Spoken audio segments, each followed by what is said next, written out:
left off in the Sword Mountains of Faerun. The party is traveling towards Icespire Peak. After trekking east of Phandalin for the better part of a day, our heroes are camped under a craggy outcropping of rock, which serves well as a bluff shelter. Upon making camp, the ranger, paladin, and druid ventured around the immediate vicinity to search for game. While tracking, they encountered a lone rider traveling the mountain pass, with whom they exchanged a few pleasant words. And they also came across the corpse of an ogre encased in a block of ice, before rejoining the Artificer at the campfire. Willow is currently meditating in a trance as we pick back up around the campfire.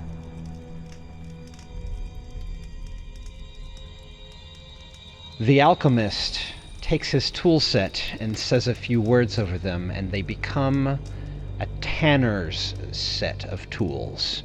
And he goes to work on the hide from this stag. The stag had a hide like an alpaca, very woolly. The alchemist started to do his best to try and tan this thing into something usable to help you bolster your wardrobes. And you look over at the fire and see the blue drow is already in a lotus position, entrancing. Nars, you're able to produce one garment out of the stag's hide. What does the party do?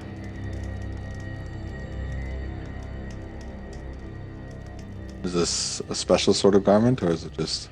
It's sort of just a big blanket, really, that somebody could drape over themselves and stay warm. I put it on Willow's shoulders. And she is meditating. Is it cold outside? Winter, right? It is cold. You have gained an elevation since you left Phandalin. You're up about 1,000 feet higher, and the weather is more bitingly cold up here. You expect that you will gain elevation again tomorrow. I look to the other two. Any interesting encounters while you were out? Aside from the stag that we just processed, have we told you of the troll, the frozen? Are you yanking my hypothetical chain? Do I look like one to do so? I suppose not. Oh, Thardin was there. Lad, it was a frozen ogre in the block of ice. It was there. completely frozen. It was frozen. Interesting. Wonder if this dragon is capable of freezing someone entirely. They did see the ogre encased in a frozen block of ice. Only his feet were sticking out of the end of the block. I think that your drow companion used the term ogre sickle. We encountered a stranger. He was riding his horse down the road before we saw the ogre, coming from the direction that we're heading to. Did you see what he looked like? Very hard, and the snow was kicking up. All they saw that was he was a man in a woolen cloak. He had a black head of hair and a black beard. Human, maybe age 30. And he was heading to Phandalin to get supplies. He didn't give you a name? And we didn't ask. But he knew Barton by name. And I found it quite interesting. He was coming from the past. You did not ask him why he was coming from the past? We didn't. He was coming. He was moving so fast at us at a steady pace. We barely had time to talk to him as we turned over our shoulder to talk. He stopped for a brief second, and then he kept moving on. Would I know? I've been in town like my whole life. Would I know of any individual that would be coming from this direction? Nars would have never met this gentleman before, no. Interesting. But as Thardin said, he knew Barton by name, and he was in need of supplies. So, in need of supplies for what? Yes, but what would you need supplies for out here? They're coming from the past. Strange. Aye.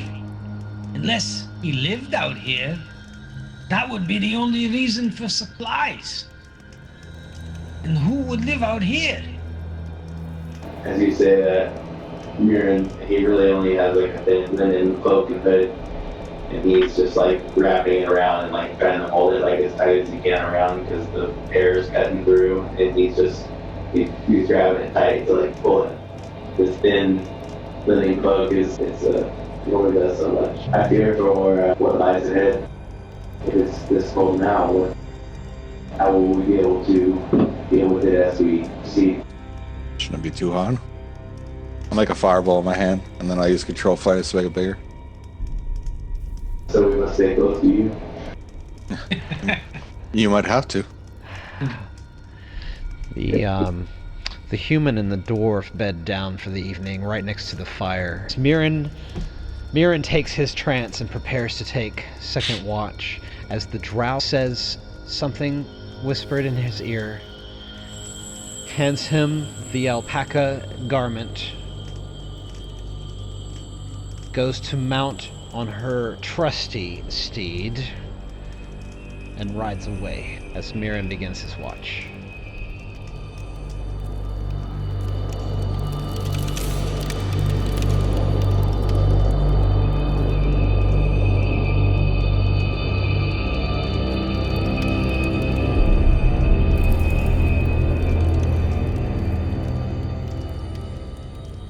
The morning comes, and your companions stir, and the day is yours.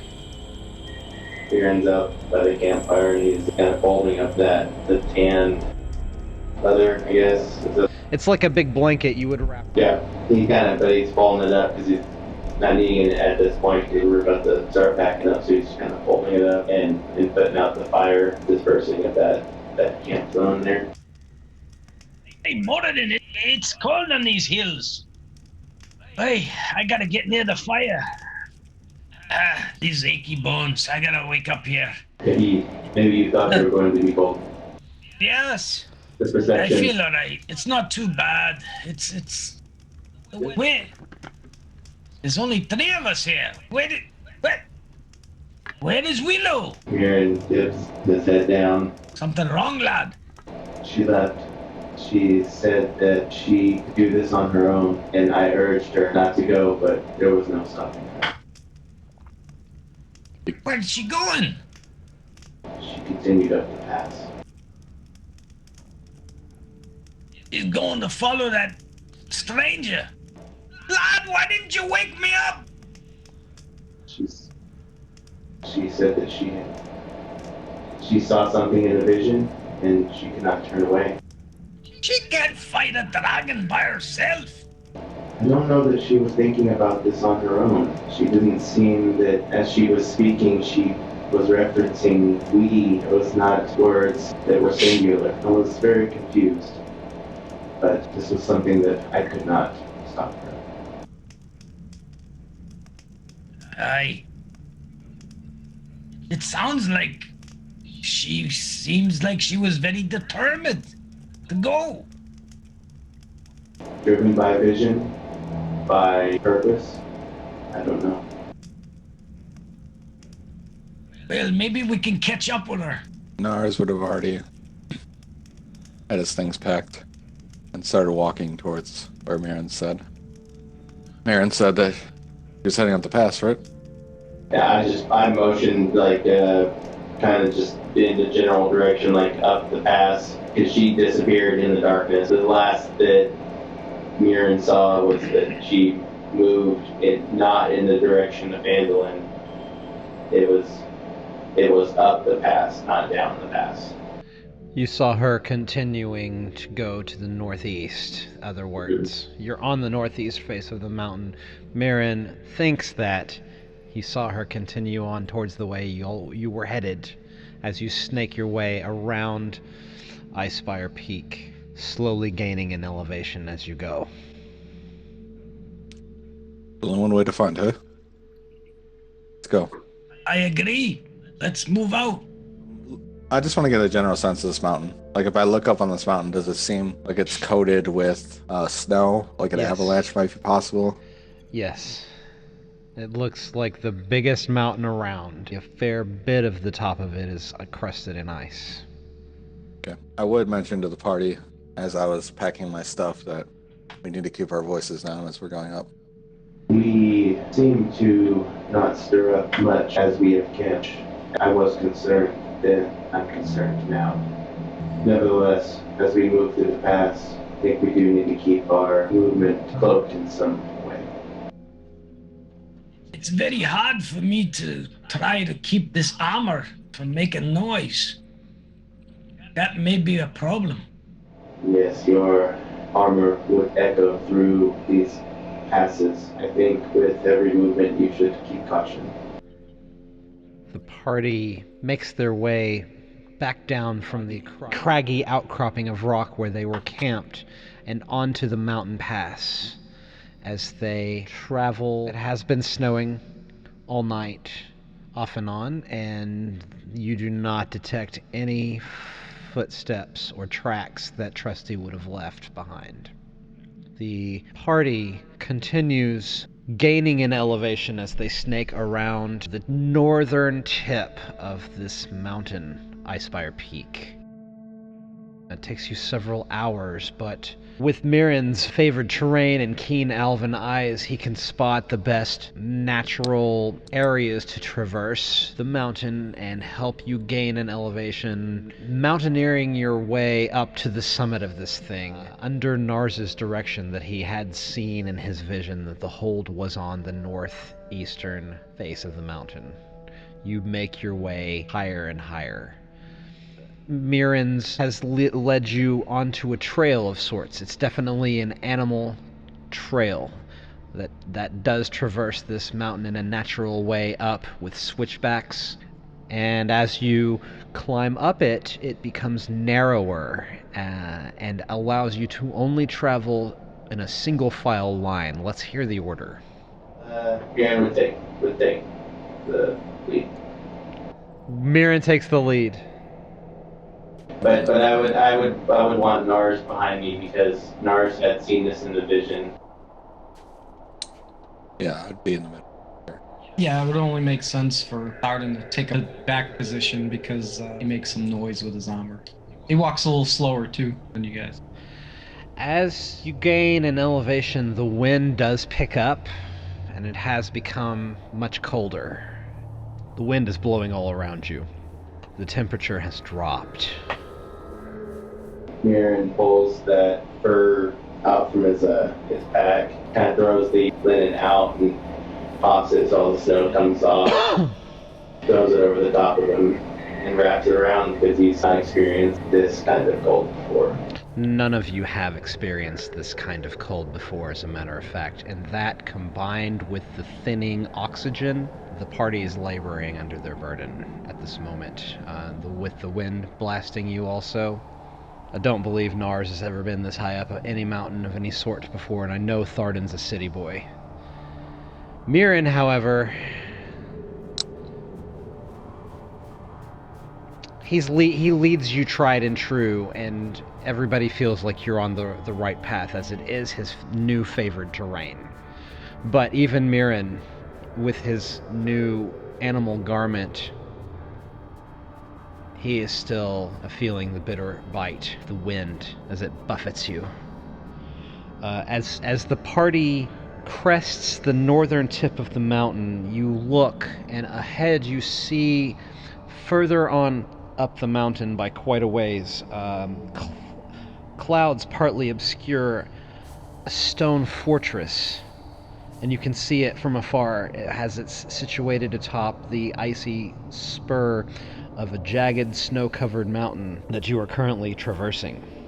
To Nars, it's even crazier because you can see this mountain on a clear day. You can see it clear from Phandalin, and now that he's on it, he can hardly believe how far away from home he is and how high up he is. And he looks back to the west and cannot see Phandalin for the haze. This narrow, winding path corkscrews its way up the mountainside and to what you can see to be the smaller of two structures. So you can see, just as in Nars' vision, there is a larger structure and a smaller structure. This pathway appears to be the only safe way to reach it by land. And it is an unwelcome path, but not as unwelcome as the cold, howling wind that buffets you. As we come upon these structures, do we see any bodies? Do we see any movement? Are we close enough to see movement? A person, from where you are, a person would be itty bitty size. So I'm saying a body. No, even smaller than you could see with the naked eye. That's how far we are. Yeah. Being uncomfortable, I'd probably be pushing forward, trying to make it to the structure. I'm imagining as we are increasing in elevation and moving through the pass, the snow is it snowing? It is snowing. It's varying degrees of snowing, steady, flurrying, and whatnot, but it has continued to snow as you've been in a 6-mile radius of this mountain. Myrin, have you, in your history of living in this area, did they ever talk about buildings and dwellings being up here? I had not lived in the mountains, but I living near in the Neverwinter Wood, I did know of structures in the mountains. Never made the connection that this could possibly be where the dragon exists. I never heard anything either back in Neverwinter about places like this. Nars saw it in the vision. Aye. Nars, is this precisely what you saw? Then he points up at the structure. Yes, and it's more disturbing up close. Nars saw that the dragon was asleep on the rooftop when he looked at it through the altar in the Shrine of Sabras. Did I notice which side it was? I see two buildings here. Yes, there's a much smaller building that is accompanied by a larger structure, and you saw the dragon on top of that larger structure to the west. Okay.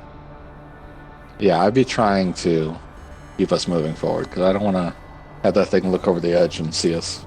At that point, Myrin would bow his head in focus and cast Primeval Awareness to see if he can sense the dragon atop the building that he's seeing, the two structures. He's seeing that. He's trying to sense if what he heard from Nars is in fact You sense it. true now. You sense this with your primeval awareness. You sense that there's a dragon atop the roof of the larger of the two structures. We have every reason to be concerned. Is it there? The party continues to move forward. It's getting harder to hear each other talk. The wind is blowing at you so hard. If we have to stop, we probably need to get near each other. Yes, you'd have to stop and huddle up and guard yourself from the wind. We just need to move. Ours is moving, that's for sure. Yeah. We have Myrin, followed by Nars, followed by Thardin. They're walking across. The path is less than 5 feet wide. It's a goat trail going up this mountain. A very sure-footed donkey could bring a lot of supplies up this way. That's all this trail really is. But you continue to follow it. And it winds around and around this icy spur of the mountain you find yourself on as you've made your way to approach this fortress that you've seen from down below. As you get closer to it, you see that it's going to take you directly beneath the bridge that spans the distance between these two structures. Myrin, with your keen elven eyes, you can see that there is evidence that this pathway has been traversed. It is snowing, but the wind is blowing a lot of the snow off of the rock face, and you can see that a lot of traffic has recently come and gone. Myrin kneels down, one knee, puts his hand on one of the tracks to detect or to investigate the track. How far apart are you guys as you traverse up the side of the mountain? We were close. We were staying within 5 feet Within of each other. 5 of each other? 5 feet of each other. I think so. Thardin's lagging behind, guys. A little bit. Yeah. A little bit, yeah. You have to stop and wait for him every so often. His legs are stumpier than yours. The trail is safe, and you continue to approach Icespire Hold. Was I able to discern anything from the tracks that I was investigating? Just that they would have been riders, riders on horseback. I had seen Trusty's steps before. Would I be able to detect that it was his? Or You're gonna have to roll for that. Roll a survival check.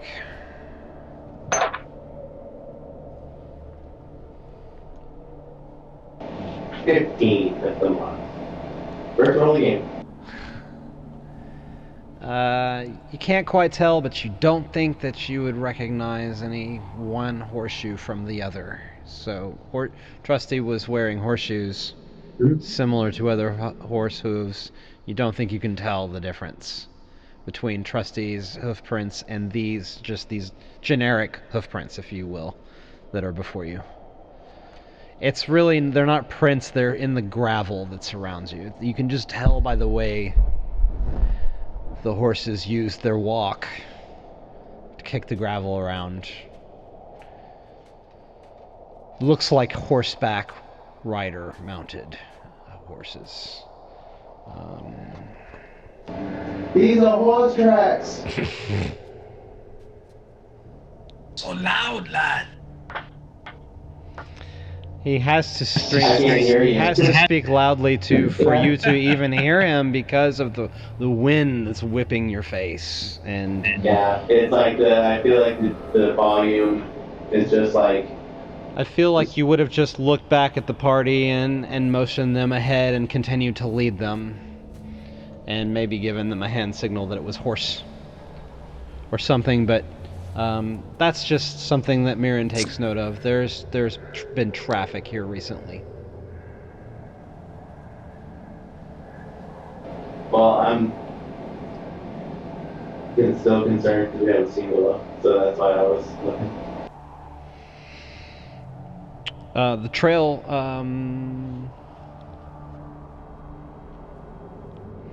trail continues around, and you're getting closer now, and as you pass beneath the fortress once more, winding your way up, you notice about 50 feet above your heads is where this bridge spans the gap. Yes, you are there on the trail beneath that bridge.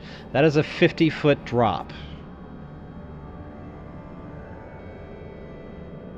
And you can see the structures very much more closely now. They look like pretty fine craftsmanship. Like it's a legit fortress. You would never be able to siege this thing.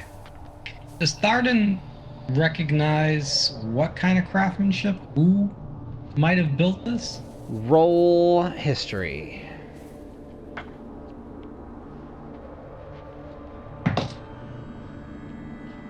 A 15. I'm not quite sure who might have built it, but you can tell that it's definitely not built by dwarven hand. I was detecting, I saw there was some rubble on the trail. Was that difficult to traverse, or was that anything to note? Good eye. There's about a 20-foot patch of rubble collected in the trail. That is difficult terrain. Yes, you can clearly see it there. When you do move across that, the party is slowed and much more caution is taken to try to prevent any slips or falls. A white, chilly fog rolls around all of you, and you cannot see 5 feet in front of your face. You can't see your party member that's 5 feet behind you or in front of you, as the case may be. And its temperature drops about another 10 degrees, and you feel it bite into you. Myrin grabs that sending stone that was in his front pocket. Anybody hear me? Does Willow respond? You get no response from the ascending stone. She ignored you. She ghosted you. I'm putting my hand on Myrin's shoulder and kind of edging him forward. At this point, are we inside of the we're in like a valley now? No, you're on the side of this cliff face on a goat trail, and you're winding your way up to this gatehouse. We're still winding. Is there still like a far fall above? You've just passed 50 feet beneath the bridge, and you are winding your way around the northern edge of this spur that you're on. And as you come around it and climb a bit more, it brings you to the Gatehouse Door, which is a large wooden door to allow pack animals in and out. Do the horse tracks seem to be coming in and out of this gate? Yeah, you got a good eye, Thardin. Did I not notice anything from the rebel?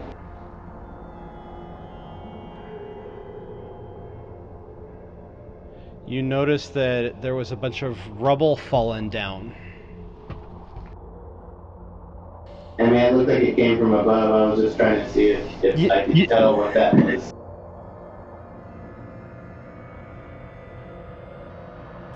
Can you roll a nature check?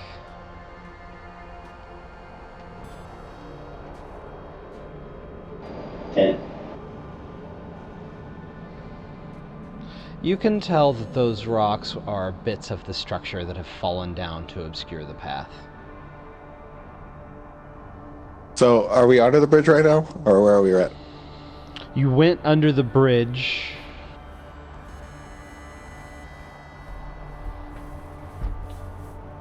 You went under this bridge. This was the rough terrain. And you came around, and the trail deposits you here at the Gatehouse Door. Is the gatehouse door open? It is shut, but it has a big handle on it. Does there look like any guards around? You see and hear no one.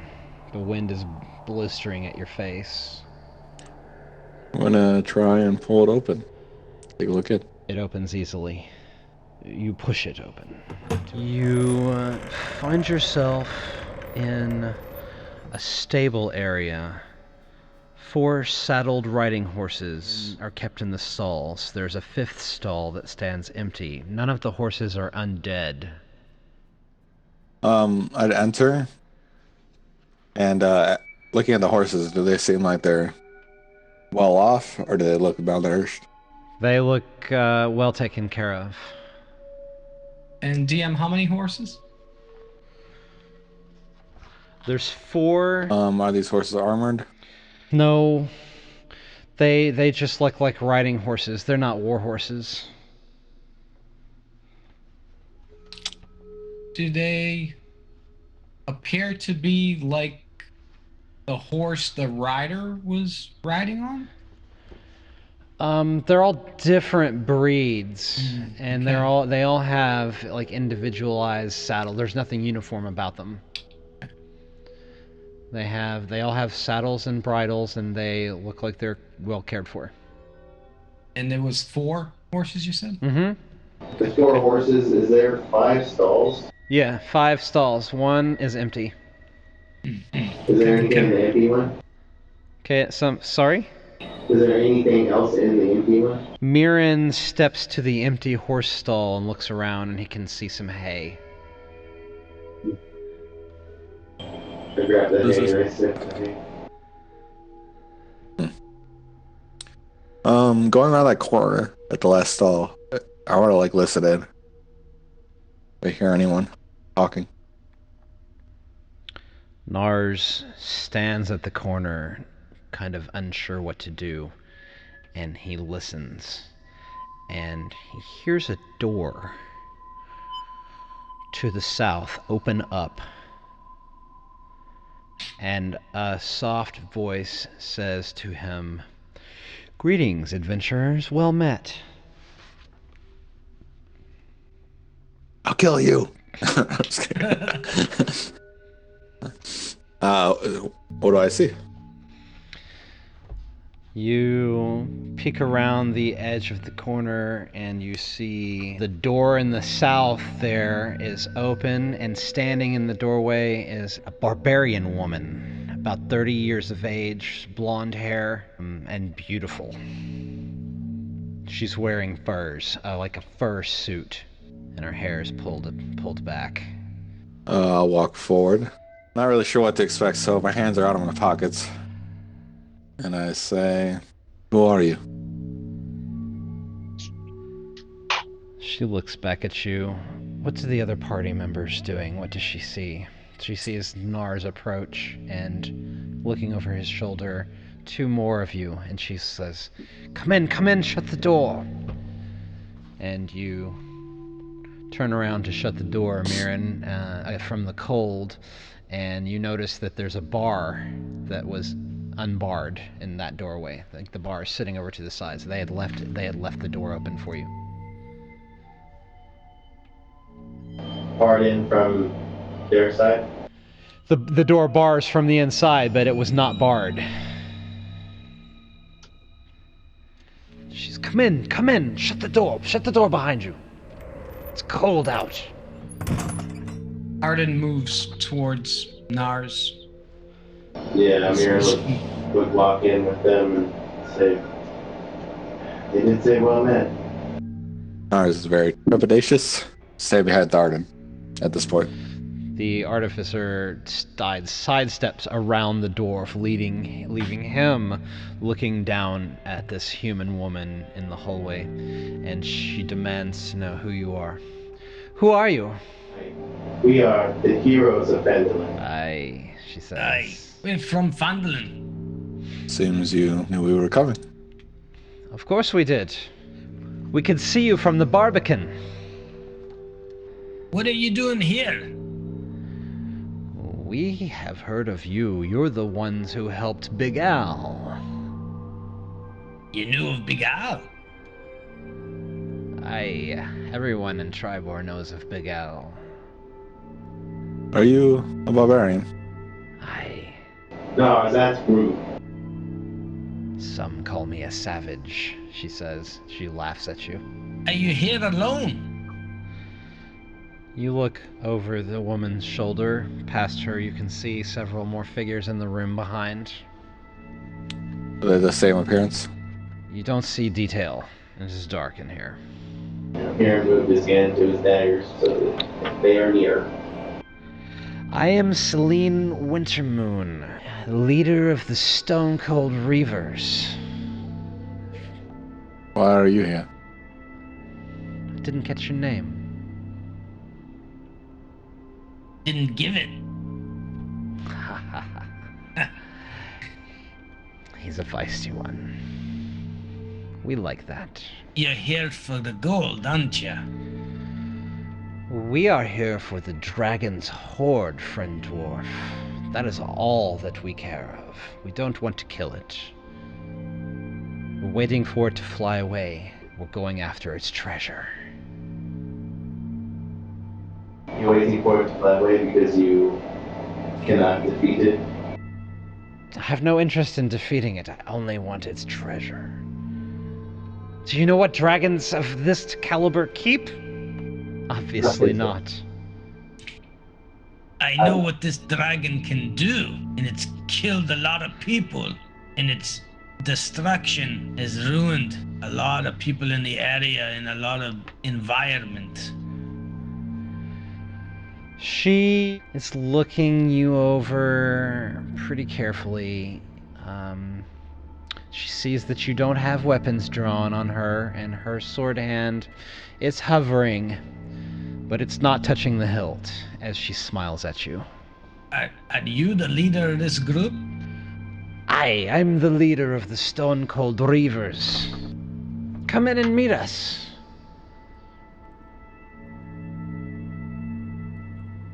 Thardin looks back for a brief second. Let's see what they have to say.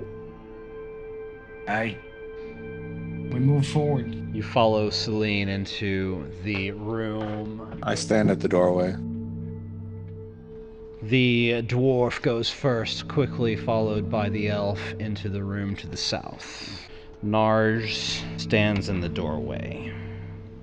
The room looks like a barracks. There's wooden cots lying around in broken heaps against the walls.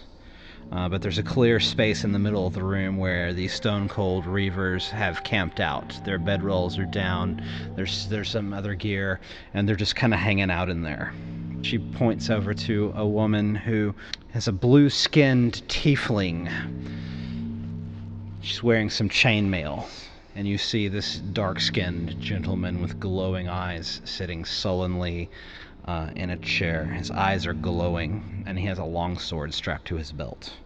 Thardin, you see this half-orc with green skin, and he looks a lot like some of the orcs that you've faced down lately. You can tell he's not full-blood orc, but he reminds you specifically of some of the orcs that you've faced in battle. He's sporting a longbow slung over his shoulder.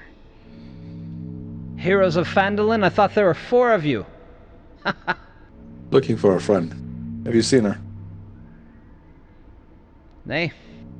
You haven't? Nay. What does she look like? And I like your tiefling friend over here, except Elvin. Oh, a blue-skinned elf, you say? I haven't seen any of those.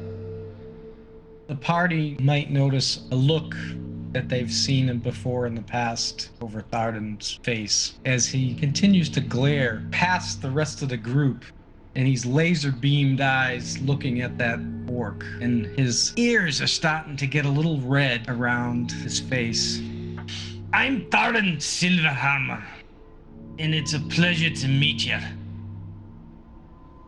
Myrin puts his hand on Thardin's shoulder. I am Myrin Windsong of Neverwinter Wood. Pleasure to meet your acquaintance. Thardin's fists are starting to clench a little. They all look at you, Nars. My name's Boston. Any relation to Elmer Barthen? Aye. Are you kin to him? We know Elmer. I am his son.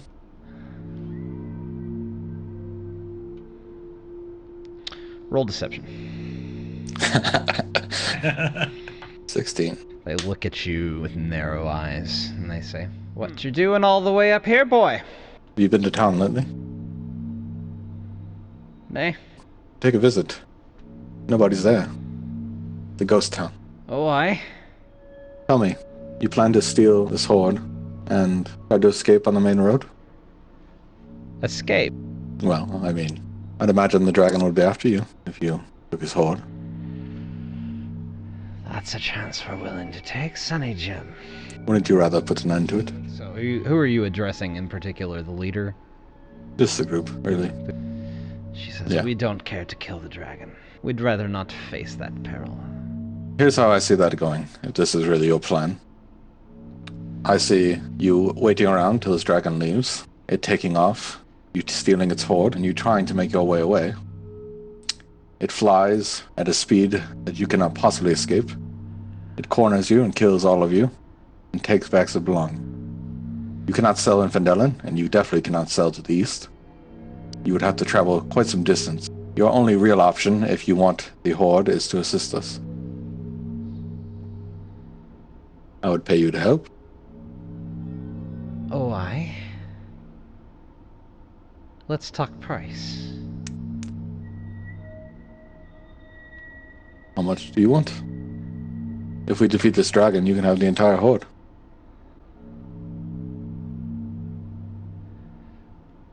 We can kill you and take the entire hoard anyway. I take the beads in my hand. Is there any spellcasters in the room? You don't know. But the gentleman with the glowing eyes is looking at you hard as you talk. He's got glowing eyes? Yeah. You recognize him to be an Aasimar. I will hold the bead in my hand and I will say, you know what this is? What is that? That looks beautiful. I will actually do a little bit of flare and I will put my infusion into it and make it glow red. And then it just extenuates a little further. I make the sound effect of crackling fire on it. And I say... And she says, put that out! Put that out! Are you crazy? This has enough power to kill all of you in this room. And the way I'm looking at it, I'm in the doorway and you're not. So, if you really want to threaten me, you can. But just know that I will be walking out of this alive. Everybody roll initiative. Thardin rolled an 11. Oh, damn. 1T. As I blow up this. Hey, Nars got a 20. What did Thardin get? 11. What did Myrin get? 8. Yep. I flick this bead off of the chain and into the... well, me... You're seeing how big the room is, right? You've seen it, right? I understand. I mean, there's... Either way, we're taking tons of damage, so... Hopefully you guys got good dex mods. See that Asmar? I do. Dex mod? I have no dex. I have no deck. Guy's got no deck. Guy's got no deck! I got no dex. I got all I the have- decks. Alright, I'm gonna crack that leader right in the head. I'll split her head open with my axe. If I don't put you down first turn. You don't kill me first. And Nars, you're up first. You are looking at... I'm standing in the doorway. You're standing in the doorway looking at Celine. She's within melee range of Thardin and Myrin. Yeah. And the other three are against the east wall. Are the squares 5 feet? Yes. 20-foot radius is 10 and 10, right, from the center?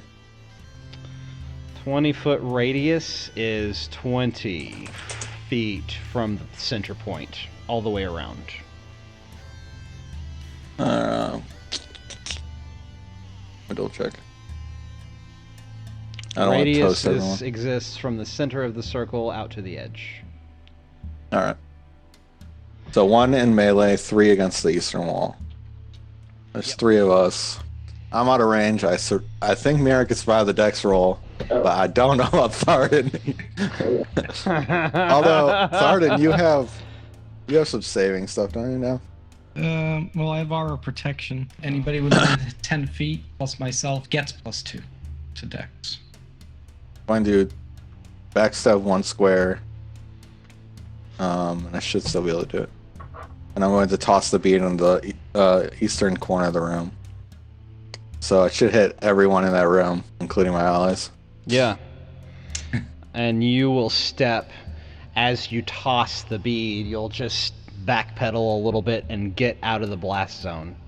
So I think you'd have to move to the east or the west a little bit because there will be fire shooting out that door. But that's no problem for you to accomplish. Let's go ahead and roll some dexterity saves, shall we? I'll roll damage while they do that. What do they got to beat? It's probably my spell one, because it's technically not. Let me see the equipment. One second. It might say in the equipment. I think it does give you a DC in the equipment. It does 15. 15. They got to beat 15. Thardin, are you dead? No, I didn't roll it yet. I'm dying to see what this is gonna be. And this aura protection or whatever, Gives me a +2. it gives you plus 2? And you. Okay. +2 to your dex. Say it's any save. +2 to any save. Okay. So here I go. Myrin's dead too. I got a great deck save, so whoa, it's possible I get out of it. I rolled a 9. Thardin, you fail. What did you get?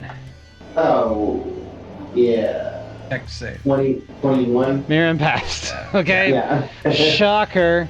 Myrin passed the Yeah. dex save, as did everybody else in the room, except for Thardin and the Aasimar. All right, they all still take damage. Yeah, they'll take half damage, except for Thardin and the Aasimar. Godspeed, boys.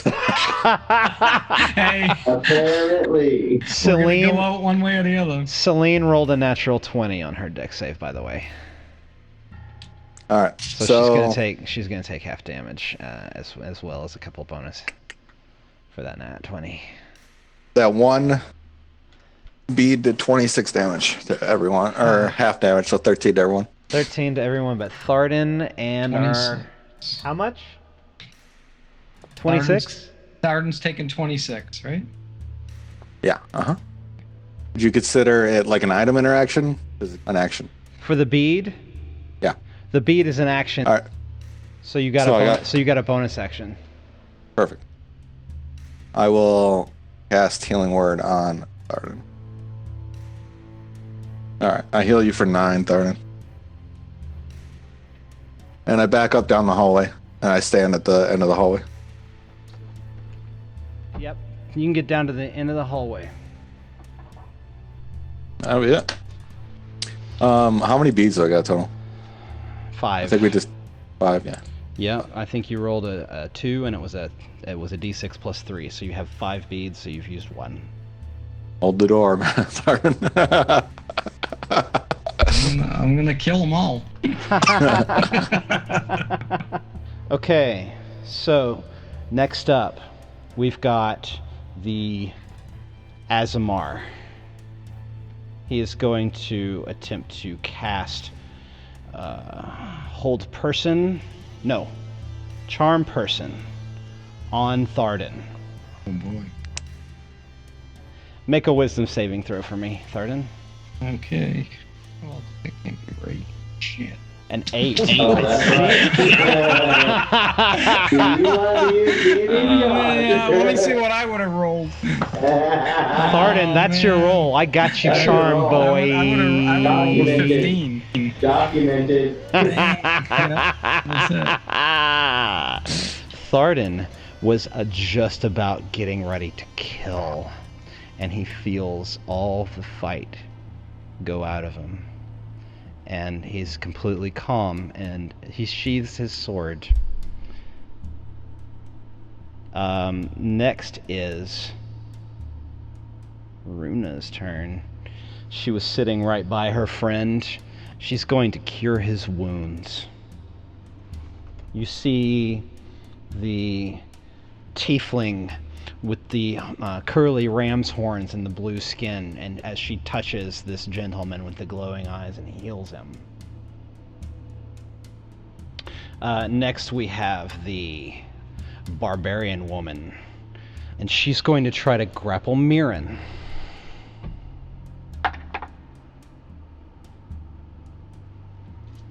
Like, that's that.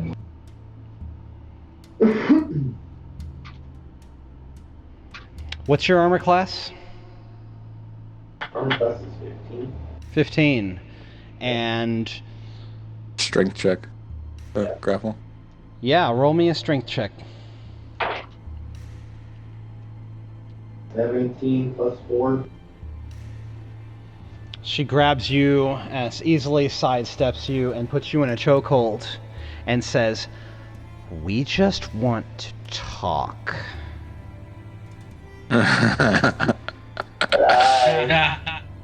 Watch me just throw all my beads in there and kill all of you at once. Yeah, go ahead. Throw them. That's where I'm at. Throw them all in there. Blow this place up. Let's kill them all. At least we won't get the treasure and they won't get it either. Thardin, it's your turn. I'm feeling not compelled to attack that creature, but I do. You can feel use your compelled. action to make a wisdom saving throw if you would like, to try to resist that charm person spell. Okay, but I do feel compelled to still hit the orc, right? You feel non-violent. You don't feel compelled to fight at all. You feel like, hey, everything's cool. Why are we fighting? And you do feel a little bit singed as well. 24. That does it. You throw off the Azamar's mind control over you, and you come to your senses. Would you like to take any bonus actions? Okay, so that used up a whole action? Did that use a whole action? Yeah, that was your action. Okay. As a bonus action, I give myself Shield of Faith. Myrin. We're gonna roll a strength contest as your action to see if you can break free of the grapple, or you may choose to parlay. I don't think you can do much more. Oh, I thought I rolled that. You rolled lower than her, and she's grappled you. Now it is your turn, and you're breaking free of the grapple. Copy that. What? It is a 18. Yes. You are able to use your action to break free of her grip. You dexterously slip out of it and use her weight against herself, and you are now free. That was your action? Good. I think I break free, and I step back and I say, "Look, if you want to talk, let's talk." Uh-huh. As Nars is charging up his next 6 feet. She holds her hand up as a reaction to you, and she says, "Everybody, hold your fire. Let's just settle down." It's the half-orc's turn, and he holds his action and waits to see what everyone else will do. Nars, it's your turn. Oh my god. I've already subsided in my evilness. Alright, there, look. 13. Alright, I walk forward and I prepare to cast a spell if they do anything shady. Okay. Nars was going to hold his action. Everybody looks around the room and tensions ease, and we are out of initiative.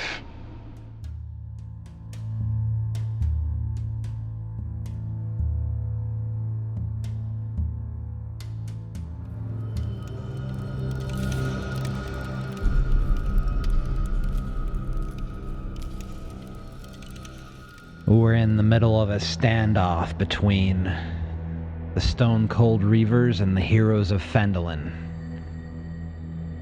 But our party is one member down. Outside the gatehouse, Willow snaking her way up the side of the mountain. Does anybody have any questions? What time of day is it? Oh. Jinx? Elves aligned. One of you owes the other one a mead. Providing we make it back to Phandalin. Yeah. I'll toast you. This is midday. This would be just past the midday meal time. Myrin kind of shakes off the tenseness that went over him as it felt like the clutch of this barbarian woman was tighter than he expected, and he kind of like cracks his neck and is allowing her to speak, presenting the floor to her, if you will. Celine regards the three of you, and she was able to jump out of the way and dodge some of the fireball blasts, but she notices the dwarf is looking a bit singed and worse for wear. And regarding the three of you, she says, "Now, what brings the three of you up to the dragon's doorstep?" "We are here from Tribor. We have come to steal the dragon's hoard while it hunts away from the tower. And we don't aim to share it with you." Well, we have come to kill the dragon, because the dragon has been plaguing this area and the good people of Phandalin. "I see. How about we strike a deal, dwarf? What deal are you talking?" You come back another time and kill the dragon, and we'll stay and wait for it to leave. We'll steal its hoard, and then you can do as you wish after we are gone." I can't speak for all my friends. Where is it that you all hail from? "We are from Tribor. This is Runa." She gestures to the cleric, the blue-skinned tiefling. And then she turns over to the other two. One of them, a dark-skinned human, and she points at him and says, "This is Baracus. And that one over there with the bow is Jabarl." And you look over and regard the half-orc with the bow. And Thardin looks at him with a glare. He looks back at you. There's no love lost between the two of you. You're trying to say that you want us to leave so you can get the treasure hoard, and then for us to come back and kill the dragon a different day? Aye. Seems weighed in your favor. How so? We do all the work. You take all of the spoils. Seems to me that searching out the dragon's treasure is the work on our behest. You've only come to kill the dragon. What would you want with its hoard? To repay the good people of Phandalin in this area that the dragon has done destruction to. Aye.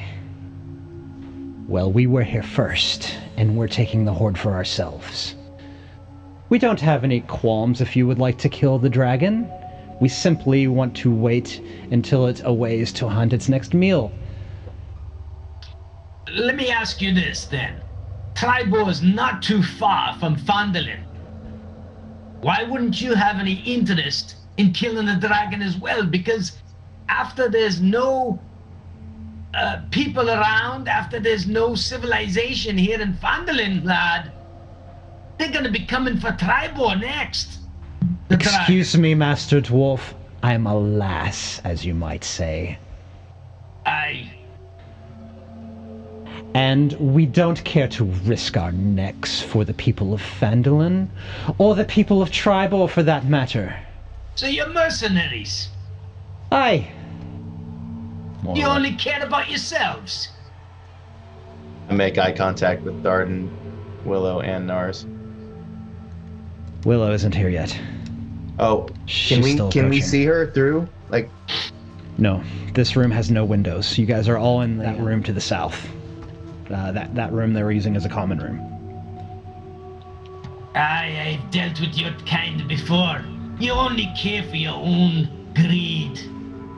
What of it, Master Dwarf? Personally, I don't really care about the wealth. My problem is, if we go and fight this dragon, and we are weak, what's to stop these ones from killing us? Aye. What's to stop us from killing you anyhow? You are 3 and we are 4. We have you outclassed and outmatched. Numbers alone do not confer an advantage. And I will pulsate the necklace red again. As that happens, Myrin is like slowly moving his hands towards the daggers on his hips. Willow has ridden her steed Trusty up to the gatehouse door, found it unbarred, and entered inside. She sees on her left 4 horses in stalls with 1 empty stall available. She leaves Trusty in that stall and proceeds south, where she hears this conversation occurring. Willow, what do you do? Where exactly am I? Am I right in the doorway? You've come around that corner and you can see in the open doorway and hear the conversation, but you can't see anybody. Okay, can I just, like, stand outside the door for a second and listen? Absolutely. Last session, I know I never went in the room. I threw the bead in there. Well, then, as I approach the door, I'll just kind of, like, look at Nars and go, Celine is eyeballing Nars with that fireball bead that she's already been accosted with. She's looking at you really hard and the room is tense. Where are you standing exactly? In the doorway then? Right at the entrance, yeah. Right at the entrance. So Nars notices Willow is there. Right, and I'll just kind of stand close to him, because I'm still just kind of listening at this point, because I don't know what I just walked into. Celine's eyeballing you, Nars. She moves closer towards you. Nonchalantly, of course, still talking, and says, "There are 3 of you and 4 of us. We don't want any more trouble. Just allow us to search this dragon's hoard. Kill it later." You only have one option, and that is to do it right now. And we will wait for you. And if things go wrong, we will come in. If you plan on waiting around while we go fight the dragon, that's not going to happen. So you either agree to what I'm saying, or you fight us, and you can see how many of you get injured, and you can't even accomplish a task that you set out to do. Well, what am I to do now, boy, but call your bluff? I smirk. Everybody roll initiative. Myrin got a 12. So did Willow. I got a 13. And I got a 4. Thardin got a 4. Top of the round. Nars, you're up first. Is she right next to me? She is. She's within melee range of you. Perfect. All right. First thing I'm going to do is pull out my pocket watch and dial it backwards and cast Blur. What Willow would see, since I'm behind the other 2, maybe Myrin would see it, is basically it would look like drunk vision as I kind of blur and the outer lines of myself kind of fade into the room. I'm going to step back down the hallway, so I don't know if she gets an opportunity attack on me or what, but I'm going to go all the way to the wall on the other side. She will get an opportunity attack from that. Okay. And she's going to try to strike you with her great axe. So she'll have to roll with disadvantage. Let's roll that attack with disadvantage. Oh, she missed. Okay. I set the back step all the way down the hallway, probably passing Willow. I'm going to bring out one of my mechanical birds and send it towards Thardin and heal him. Roll that healing magic. Won't be much, but it'll be something. Better than nothing. Yeah. Thardin, 6 points. Okay. Yeah. Nice. Okay, so I would move probably around the corner to the first stall. That would be where Trusty is posted up. Next in the order is Myrin. What will you do? Can you describe the area around me as far as my relationship to these posts? The last thing that happened was you broke free of her grasp. I was within the room. So when I spun, I was probably to my back facing the south wall, looking towards the door. So I saw Nars exit that way. To my right would be the east. Yeah, that'll put your back against the south wall. We'll put you right about in the middle of the room, against the south wall, And looking north. Yeah. towards Celine. That gives you about 12 feet of distance from her. And then the other people in here? The spellcaster and the healer were on the east side. Thardin, he was in the middle on the east side. So I've got him right where those 4 squares come together on the east side of the room. I would like to move towards the cleric. I'm pulling out my 2 daggers from my left and my right hip as I approach, and I'm just going to go for like a flurry of attacks. These will all be dagger attacks, utilizing 2-weapon fighting, and also engaging extra attack after. Go ahead and roll. It's the first one? Yeah. So does that hit? Yes, it does. So Myrin's going to start with like a left slice across the gut, and it's just going to be kind of a left and a right, just back and forth slashing. This one will be with the modifier. This one will be without the modifier. So it'll be a total of 8 on that hit, and then I'll just do that. I'll replicate that again. Okay. For extra attack, and it's going to be those 4 slashes. I don't imagine that hits. No, it just barely misses. That one does. Which that would be the offhand, which will be the non-modifier, which will be another 2. And then I am going to... Ooh. Does 2-weapon take bonus? Is that a bonus action? It does take up your bonus action to 2-weapon fight. Okay, yeah. Then, I'm gonna stay focused on this cleric with just eyes on the other one. Was it a sorcerer? You think it to be a sorcerer based on what you've seen before. Well, that's into your turn? Yes. This cleric isn't looking too good. You give her these slashes and the blood is just pouring out of her. Willow, it is your turn. Alrighty, I would like to wild shape into a brown bear. It's like special forces. Comes around the corner. I was waiting for this. I'll just wave at Nars. Can anyone else see me? No, I was just about to ask you that. Do you want a wild shape while you're still outside of the room, or would you like to enter the room already wild shaped then? I'm gonna wild shape. Yeah, and I guess I'll just step into the room. Okay. Everybody in the room turns to look to see a large bear making its way through the doorway, and their jaws just drop. And I'll say, "Hi, guys," except it'll sound like, you know. And the wild shape's a bonus action, so you can attack. Yes, you still have your attacks. All right. It basically looks like I turned into a bear. I walked out the hallway and came back as a bear.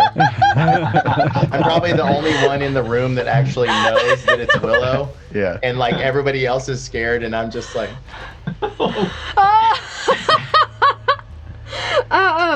Multi-attack on who's the closest to me? The leader is just right next to you. I'd like to try and bite her. Let's see here. What would this be? Would this be spellcasting? You will roll the attack modifier for the brown bear, is it? Yes. Brown bear? Yeah. Just roll a d20 and add the attack mod for that stat block. So 15 to hit. That does hit her. Awesome. So 1d8 plus 4, so 5 on that one. And second attack, I'm gonna claw her. Same concept, I'll roll a d20. Another 10 plus 5, so 15. And that hits again with your claw. And so I roll 2d6. 4 plus 4, so 8. Hell yeah, Willow. Good job. I'm glad you're here. All right. I was about to have to fist fight that person. Everybody watches as this bear just starts mauling the leader of this other adventuring party and rips her some new cuts on her arms and face, and she begins to bleed. And it is now her turn, Willow, so she's going to try to strike you with her great axe. And she misses. She takes the great axe, but she's so surprised that she's off her game, and she brings it down over her head and whiffs the air right next to you. I mean, a fucking bear just walked in the room. I'd be off my game too. Like, oh my god. I just saw backup walk in. She just crapped her pants. That's what she just did. It's okay. I've got spare cloth in my backpack. If she survives this, I'm not a total monster. She's not gonna survive this. Up next, we have the Cleric's turn. She's going to take this opportunity to heal herself. And that looks like all that she can do on her turn. The half-orc gentleman that's been standing in the corner, he's about 8 feet away from you, Thardin, and he draws back his bow, takes a shot at you. And the arrow whizzes past your face, but it does not find its mark. And that brings us to your turn. Thardin, what will you do? Is the half-orc the closest to me, or...? Yes. He's about 12 feet away. And how far is the cleric from me? 15 feet from you. 15 feet. Mm-hmm. Thardin is gonna charge to help Myrin try to finish the cleric off. I charge right at the cleric. What weapons are you using? I have my two-handed axe, the Dragon Slayer. As a bonus action, I'm gonna cast Hunter's Mark on the cleric, and then I'm gonna swing the axe. Go ahead and roll that attack. Right. A 20. Ooh, dang. Roll damage. 11, and then the Hunter's Mark. Okay, so 11 and 2 is 13 on the cleric. That's enough to kill her. Okay. Yay! Awesome job. If you... I swing my battle axe, and I swing it right at her torso at the weak links of her armor, and split her in half as I swing through her ribs. And you can hear the bone-crushing axe as it goes through the big two-handed Dragon Slayer, crushing her torso right in half. What else would you like to do on your turn, Thardin? There's a sorcerer right next to you, and the archer is about 5 feet away. There's a 5-foot gap. You'll have to move into his melee range and leave the melee range of the dark-skinned human next to you if you want to get to him. Okay, so I'll move the Hunter's Mark to the sorcerer, and with my last attack, I attack the sorcerer. Roll that. Another 20 to Another hit. That 20. definitely All hits right. him. And Dang. damage. That thing's rolling fierce tonight. Thardin's All not right, playing 14 tonight. points of Oh my damage on the God. cleric, and then the Hunter's Mark. Thardin came to win. It's a bad day to be a mercenary. 15 points of damage on the sorcerer. You think you want to steal the dragon treasure now, huh? Well, he croaks to you. First, I'm going to kill you. Then I'll steal the dragon treasure. And he starts to move his hands and mutter some words. And he begins to try to charm you. I'm going to ask you to roll a wisdom saving throw. So our protection gives me a +2 to all saving throws. So here we go. And that's a natural ability. Our protection. So Oh my god. 14 plus 20 plus the 2 is 22. And Myrin, if you're standing next to I am. me, you get the aura as well. Okay. It's a 10-foot radius. Thardin, you start to feel his influence over your mind as it was before, but he's not able to charm you. You say to yourself, I've already been charmed by this fool. I shouldn't be charmed by him again. I know his tricks. And you shake off his magic. And that was his turn. He's not going anywhere. He's got nowhere to go. He's backed into a corner, quite literally. That brings us back to Nars. All right. I turn the corner with the fireball. I recharged my hand, and I blasted over the bear and hit the leader. Or I try to hit the leader, I should say. I really hope you don't hit me with that damn thing. A firebolt? Yeah, firebolt. Sorry. Firebolt, okay. Go ahead and roll that Not a firebolt. fireball. What, wanting to go It's a over my 13. head? It misses. Oh, it goes right past her head. Dang. All right. What else for your turn? I don't want to use everything at once, so I guess I'm just going to stand behind the bear and smile at him. Or her. Just so she knows that you're not the bear. This is a totally separate thing. I will say who's outnumbered now. Myrin, you're up. I see the sorcerer to the side of where the cleric just dropped, and I'm gonna basically just move for that same kind of motion. I'm just starting to just swing the daggers just as wild as I can, and I'll try to expedite that motion as much as I can. Going for whom? Yeah, the sorcerer. The sorcerer. Yeah. 24 to hit. Hits. Nice. 8 damage. Here's another one. Offhand.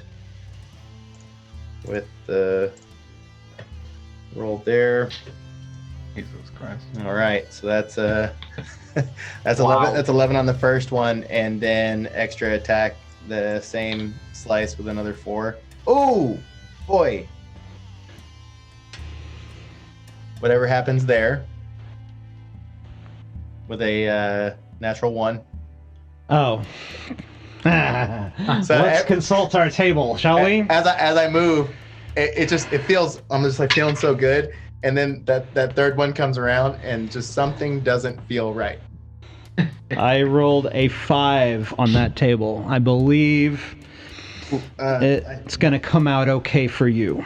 You only just missed, just barely. Some random fluke caused you to miss without additional consequences. Ooh, and so I'll just roll this last one and if it hits with a 15, then Yeah, that does defeat his armor class. and then Yay. a 1. That is his armor. That is one his armor damage. class. Poke him on your last hit. You tried. A for effort. Like the It was point, more of a- the point just got to him, just like, and it barely went in. Like he got a paper cut. That is actually enough to finish him off. So you just cut him to shreds with your daggers. I just like that the last hit was this like little tiny insert, and he dies. Just you poked his heart just a little. After the fireball, Thardin's hit, and your knife play, you just did those 2 strikes, and he falls to the ground, bleeding. He's motionless. Yeah, so I have some movement left. Yes, what you else? do. What do I see in the space? You turn around to see Celine is engaged with a brown bear that towers, almost reaching to the ceiling when it's up on 2 legs, And dancing. and it's 2-2. Mhm. And then Show ready. it's pretty much all you see. Okay. I'll move. Is the door impeding my vision to this leader, this Celine? The door? The door of the room in the room, like it being open? No. Okay. Yeah, I'm just gonna move. Just because the other side of the room is empty, right? Yeah. Okay. Yeah, I'll just move to just give me and Thardin just that flanking kind of, like we got left and right and center with Willow. So. And end your turn there? Yes. Speaking of Willow, that brings us to Willow's turn. What will you do? Let's multi-attack again. Do. I'll do claws this time. Just 2 claw attacks.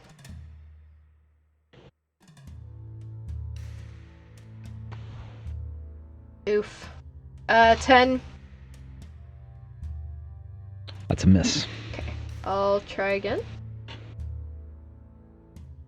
Oh, God. Okay, yeah, both of them miss. I was too busy dancing. That was your multi-attack? Yeah, both of them missed. Trying to hit this barbarian woman with these claws. It ends up to be just sort of more of a hug. Like two boxers, you know how they tie each other up with a hug? That's what you do with her. I'm trying to tickle her! And so she's got this big brown bear hugging a bear hug, quite literally a bear hug. I'm just making her really, really uncomfortable. And she tries to look around, crane her neck and find the dwarf and say, please. With her action, it's her turn now. With her action, she's going to say, please call off your muscle. We'll do anything you want. She's trying to parlay with you on her turn. That's her action. She's being hugged by a bear. Too late for that. She's seeing her entire party get slayed. She says, we'll help you kill it. Just don't hurt us anymore. Just rub her back. You've crossed the line already. And people like you would backstab us when you have the chance. It's the half-orc's turn next. And he looks at you, Thardin. He wants to take a swing at you, and then he looks at his leader, and she's giving him the clear signal to stand down. So he obeys her and holds his action. Thardin, it's your turn. The moral dilemma. You want to parlay with us, huh? We'll do whatever you say, Master Dwarf.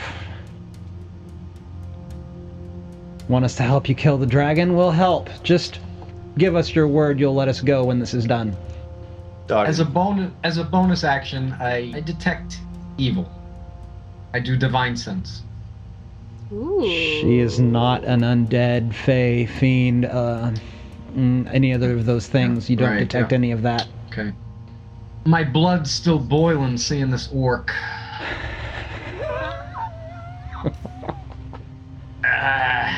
You attacked us first. I can't forgive you. The orc says, I'm sorry. Please don't hurt us anymore. We'll do whatever you want. We'll help you kill the dragon. Please spare us. Put your bow down, and I tell her to put her axe down. They drop their weapons. Are we out of initiative? I don't know. It's Thardin's turn. He's using his action to talk. You want to help us? Then you can go into the dragon lairs first. Without your weapons. Go talk to the dragon. Nars, it's your turn. Since I see her, can I attempt to kind of read whether or not they're telling the truth about helping us? Roll an insight check. A 9. You believe her. I'm a believer. You think that they will keep their word now that it's 4 against 2. They really don't have any other option. It's die or try to not die, and they're trying to not die. Yeah, but I'm stuck with the same moral dilemma. Guys might betray us. And to Nars, I don't think anything is going to get in his way.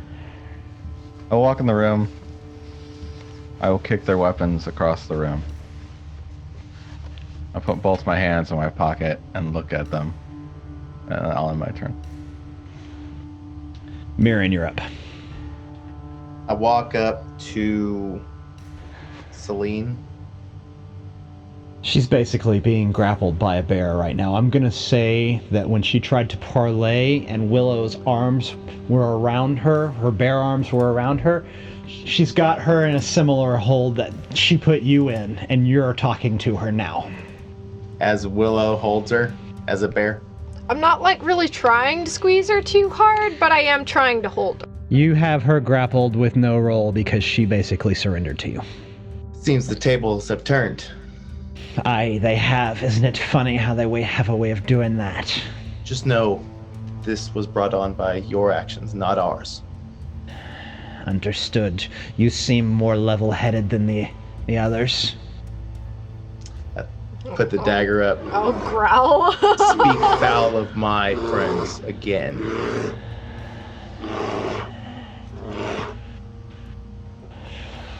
Now, if you help us, how can we be sure that you will stay true to your word? You've already broken it the moment we walked into this place. You have my word as leader and sole surviving member of the clan of the Hawk, which was her barbarian tribe. I look over at Nars for some sort of affirmation. Do I know about the clan of the Hawk? It's a barbarian tribe from the north of here. You've not heard of them. Apparently, they were all slaughtered in some sort of event early in her life, and it has shaped her destiny. Can we trust her? Myrin, roll insight check. I feel shaken by the incident at hand, so I must not be able to read well. You feel like she's on the level, though. You feel like there's a certain noble pride of savagery to her, if you will. Mm-hmm. I look over at Thardin for some confirmation. That's bringing us around full circle, and we're out of initiative. I was gonna look up at Willow as the bear form still holding Celine. Just like petting her back, petting her arm, petting her head. She's just increasingly more uncomfortable just being pet by a bear. Her eyes are wild. Can Thardin do an insight as well? See Yes, if sir. they are telling the truth? Roll an insight check, Thardin, on Celine Wintermoon, last of the tribe of the Hawk. You feel like she's being quite truthful with that roll. It was a 6. And all of you, thus heretofore, feel like if you give them their weapons, they will help you defeat the dragon. I'll go and grab Celine's weapon. I will pack my pipe and light my tobacco and then start to rifle through their allies for equipment. Right in front of them. And I shove her, is it an axe, was it? Or what was it? She is wielding a great axe. Yeah. And I shove the axe against her chest and I just say, you better keep your word. That goes for you too. I'll point at the orc. He goes, as orcs, half orc, and he does have the features with the 2 tusks that protrude from his underbite, and he goes, which is orc for yes. I guess I'll finally let go of the woman. She smells like wildflowers. She smells nice. I assume we must come up with a plan of sorts if we're to utilize these 2. Hey, let's send them in first. Bear gives thumbs up. You're still in bear form? Yeah. Oh yeah. Nars, the tiefling had 34 coppers in her pocket, an ordinary-looking quarterstaff, and 5 silver pieces. Wow. The sorcerer was unarmed, but you do find a bunch of spell-casting components in a pouch, and you find a potion in his pocket that looks like it's lava, and it's glowing like lava would, and the upper part of the flask that it's in is like kind of filled with smoke, this dark black smoke. Is this the same potion I made last time? Yes, it is. You recognize it to be that same potion. Well. Celine Interesting. regards you stealing from her friends and gives you a kind of the stink eye, but she doesn't make it too obvious. I don't even know if you notice it, but maybe one of your friends notices her checking you out, giving you the evil eye as you rifle through her friend's pockets. I'm standing in front of her. I just pushed the axe up to her.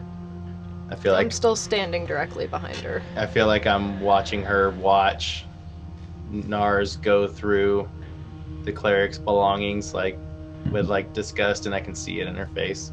She picks up the axe, puts it in the scabbard on her back, and she looks to one of you. Make the next move. I'll stand up and put the potion in my coat. I'll turn to her and say, it was nice of you two allies to help us out. As I look down at the equipment I just procured. And I stare at her. She looks back at you. She looks at Thardin. She looks at Myrin. She looks at the bear, still kind of unable to believe that there's a bear in this room. Then she looks back at you. Tell me, how long have you been here? We arrived shortly before you. Yesterday, in fact. Yesterday. Have you gathered any knowledge on the dragon when he leaves? We have not yet had the opportunity. The dragon arrived.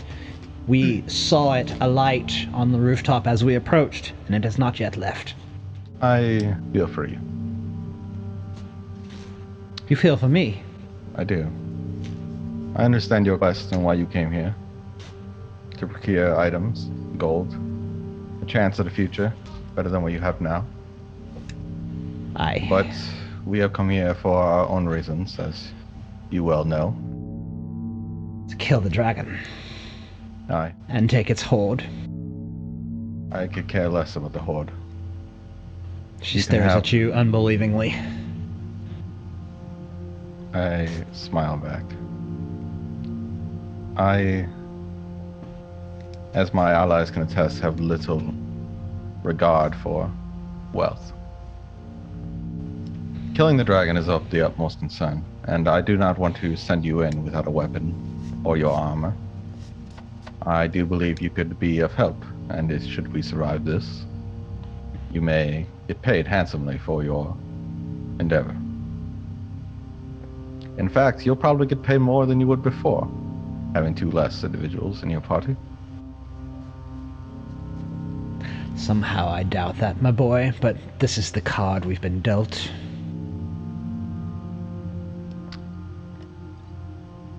Well, death could be the other card. True. But I've grown around your kind. I've known barbarians and their honor. And I would never dishonor you by tricking you in the end. I have been honest the entire time. I told you if you were to fight us, you would die. And as you can see, I kept my word.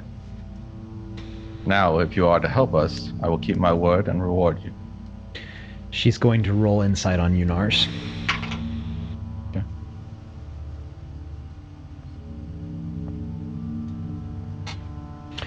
Her face softens as she believes you, and she feels slightly less threatened by your group.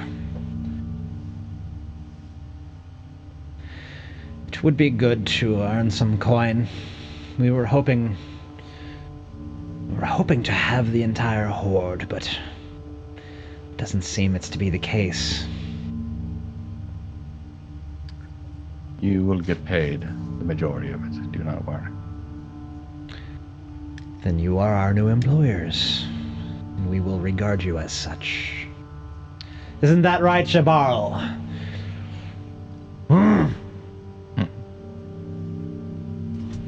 I look around to the party to make sure they're all in accordance. I don't want to be speaking out of turn here. What do the rest of you do? You get a thumbs up from the big brown bear. Thardin, this must be tough for you. I don't trust them. But I will tell you this, and I'll say it aloud. If you backstab us one bit, if an arrow flies by my head, and he looks back at the orc, I'll kill you.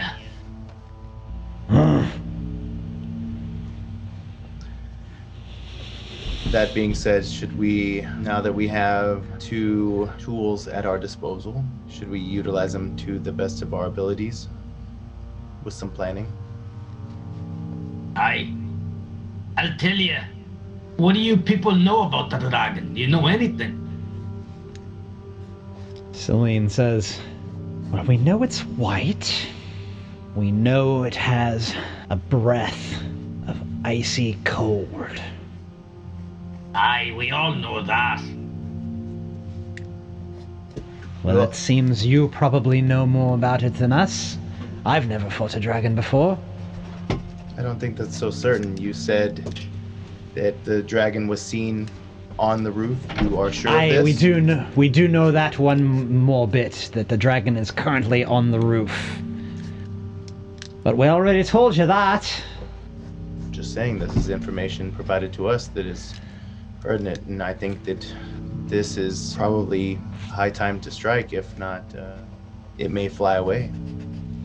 Maybe the looters had a reasonable plan in mind when they said they should wait till he leaves, and then we should ambush him when he gets back. And I look back over at Celine. Our plan was this. We thought we would go, wait till it left, and search the lair for its treasure. We planned to abscond with the dragon's hoard before it came back. How long have you been waiting? Only a day. An entire day? We arrived a little later than this yesterday. Well, a dragon must feed. Aye. And he must sleep too. We are in agreement there. One might say it could be sleeping right now. We have not yet entered the fortress, so we do not know what lies beyond this gatehouse. Are you aware of any entrances aside from the one that we saw as we approached the bridge? Oh, that narrow bridge seems the only way over there, although it looks like you can walk around a little bit around the perimeter on what ground is left.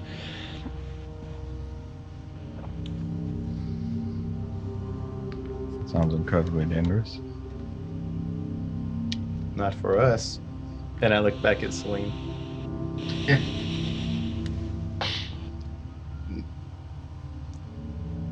Could we send them across?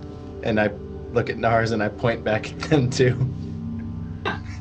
Well, I'm not saying we can't send them across the bridge, but if we walk around the perimeter, we might end up... I'm assuming you mean the perimeter of the wall. That we send them across the perimeter and we go in and maybe have them await some sort of call or signal from us. Are any of us wounded right now? You are. I am, but anyone else? Is anyone else? I think we should heal up before we... I'm thinking almost... Yeah, you're seeing Myrin stand strong. Looking around, no one's injured except Thardin. High time is any to heal. Do we want to heal them too, or not? Probably. She took some damage right from the bear. I would say so. I almost think we should rest and wait till my magical capabilities are at their full. And if by chance the dragon is gone by the time we get up, we can set an ambush.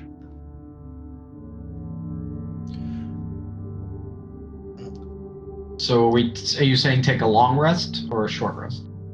They will need a long rest to recover. For sure. Otherwise, we will be blowing spells on them to heal them. Right. So we're suggesting long resting in here. Yes. Just the way they rested. They've been here for a day. Right. And they were went safe. they went undetected. So you're proposing that we start at the same time of day tomorrow? It would be 8 hours from now. So it was the afternoon, right, DM? Yes. Yes. Yeah. Okay, so it would be really late at night. Or it would be 1, 2 a.m. by the time we got up. I think Myrin would be very aware of, being that the mountains are his favorite terrain, that being this high up in the mountains at night, it's going to be much colder, and would assume an advantage on the dragon. If we wanted to, we could spend a couple hours scouting out, and I assume there's some sort of window facing that direction. See when he leaves, and we'll know his schedule. And I guess we asked this from them, that what they saw the dragon's patterns, but we haven't actually encountered any pattern from the dragon. We haven't seen the dragon at all. Neither has this crew been able to notice any pattern the dragon might take, because it's been here the entire time they have, and they've been keeping watch. There are places where you can view the hold proper up in the Barbican. You can see through some arrow slits, and that's what Runa's job was while she was keeping watch out there. You can view the trail coming up the side of the mountain and the fortress proper from the Barbican in the gatehouse. And at this time, you hear the beating of wings, as the dragon had been gone while you were engaged in this fight. And you hear it fly overhead, and it lands to the west of you.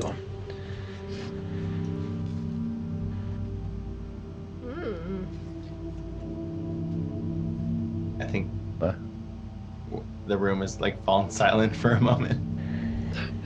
Well, that's interesting. It sounds like it returned. I look over at Silene. Celine looks back at you, and she smirks and agrees with the dwarf. Some information.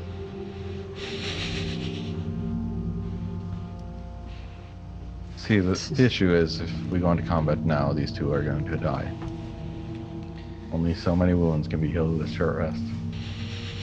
How badly are you, Nars, as far as your spell casting capability? Do you need a long rest or no? I've only used one high-level spell. I cannot cast very many of those, though. So that is a pretty big detriment. I think if you want to take the long rest, then we'll take it, but that means the dragon might not be there in the morning. Well, the question is, do we want him to be there? Do we want to ambush him and get the first strike, or do we want to take him head on? Or he may still be asleep by the time we take our long rest.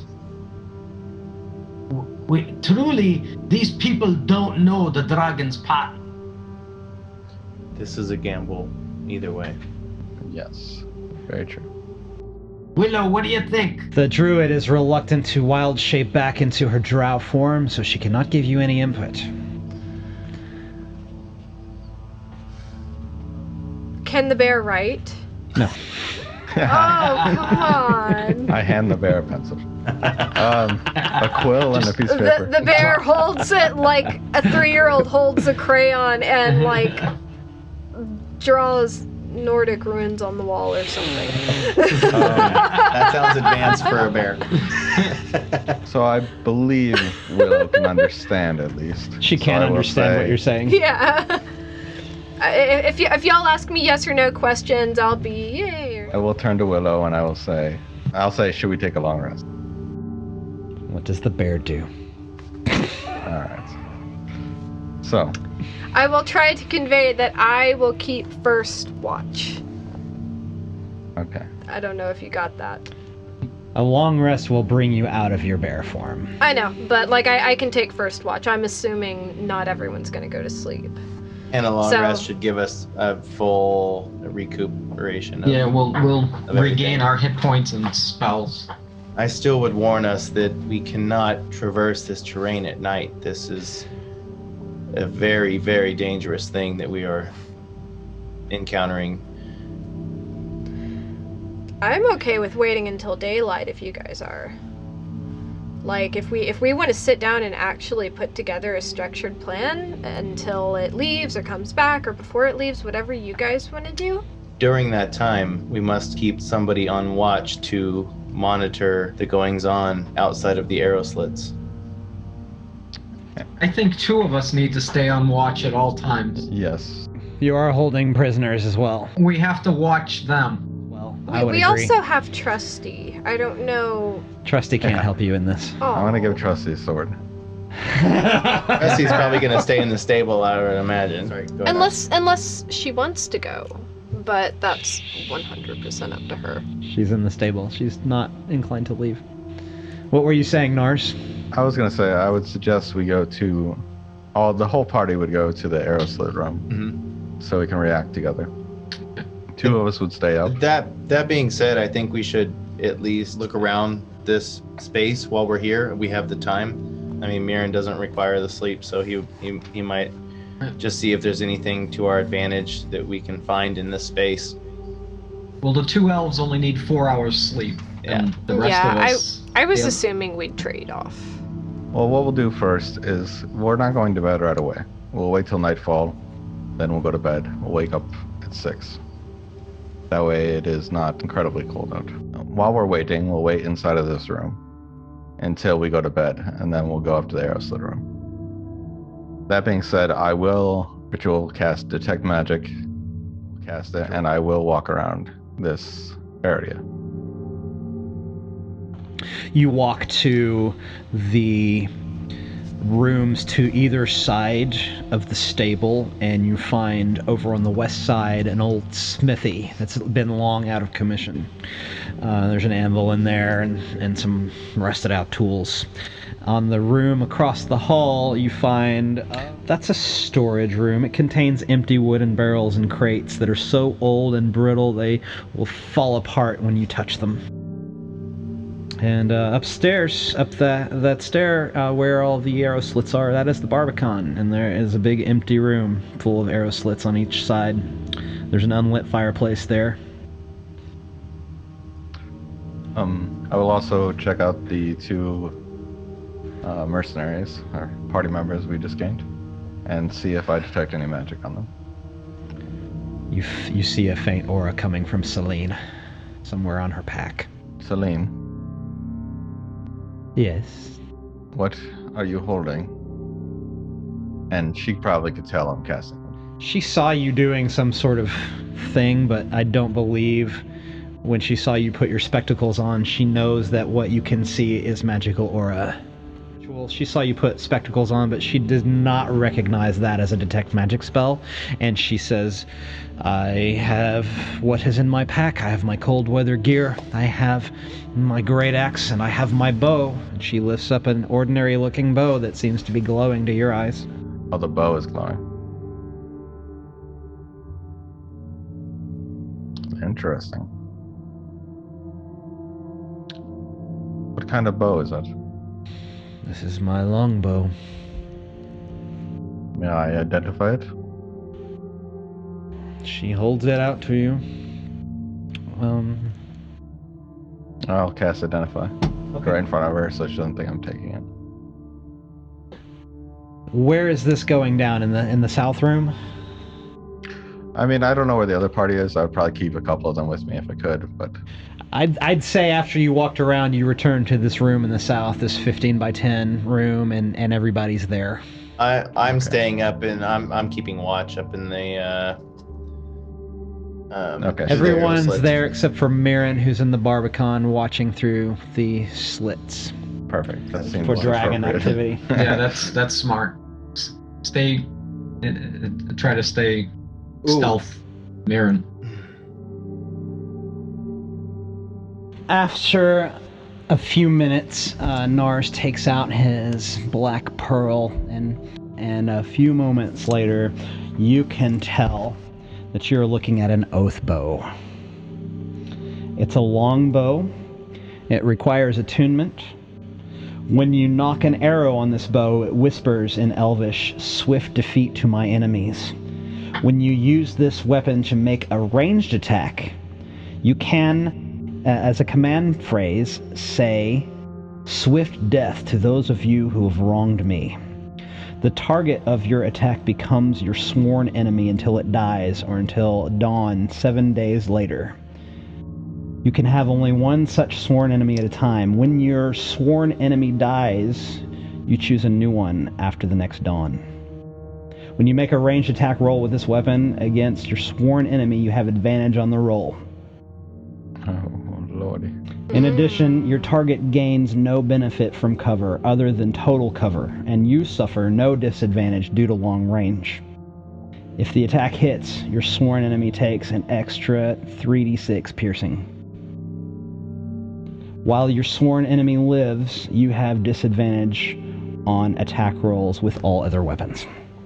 Wow. Are we all there in the same room? Yes. Who am I standing next to? Whoever you want. Thardin. Gonna kind of lean over like I'm leaning my head on Thardin's shoulder, and I'm leaning on the bear. Before she turns back I'm getting warm. Thardin rides the bear around. Thardin and Willow are just having fun inside of this gatehouse. The bear suddenly has a dwarf balloon. Keeping an eye on that orc, though. Yeah, it's Okay. been about an hour and a half since your skirmish. All right, then at this And, point I'm people again. Your people? Yeah. Did I hear what Nars said about the bow? He didn't say anything. I just told him. He's the only one that has this information. I will, after I identify it, I'm going to look up at Celine and say, "Tell me, do you prefer your sword or this bow?" And I don't own a sword. I have this great axe. Right. But yes, it depends on the enemy. I prefer hand-to-hand, but when I'm ranged, nothing beats this. She holds the bow. I would tell Willow and Thardin.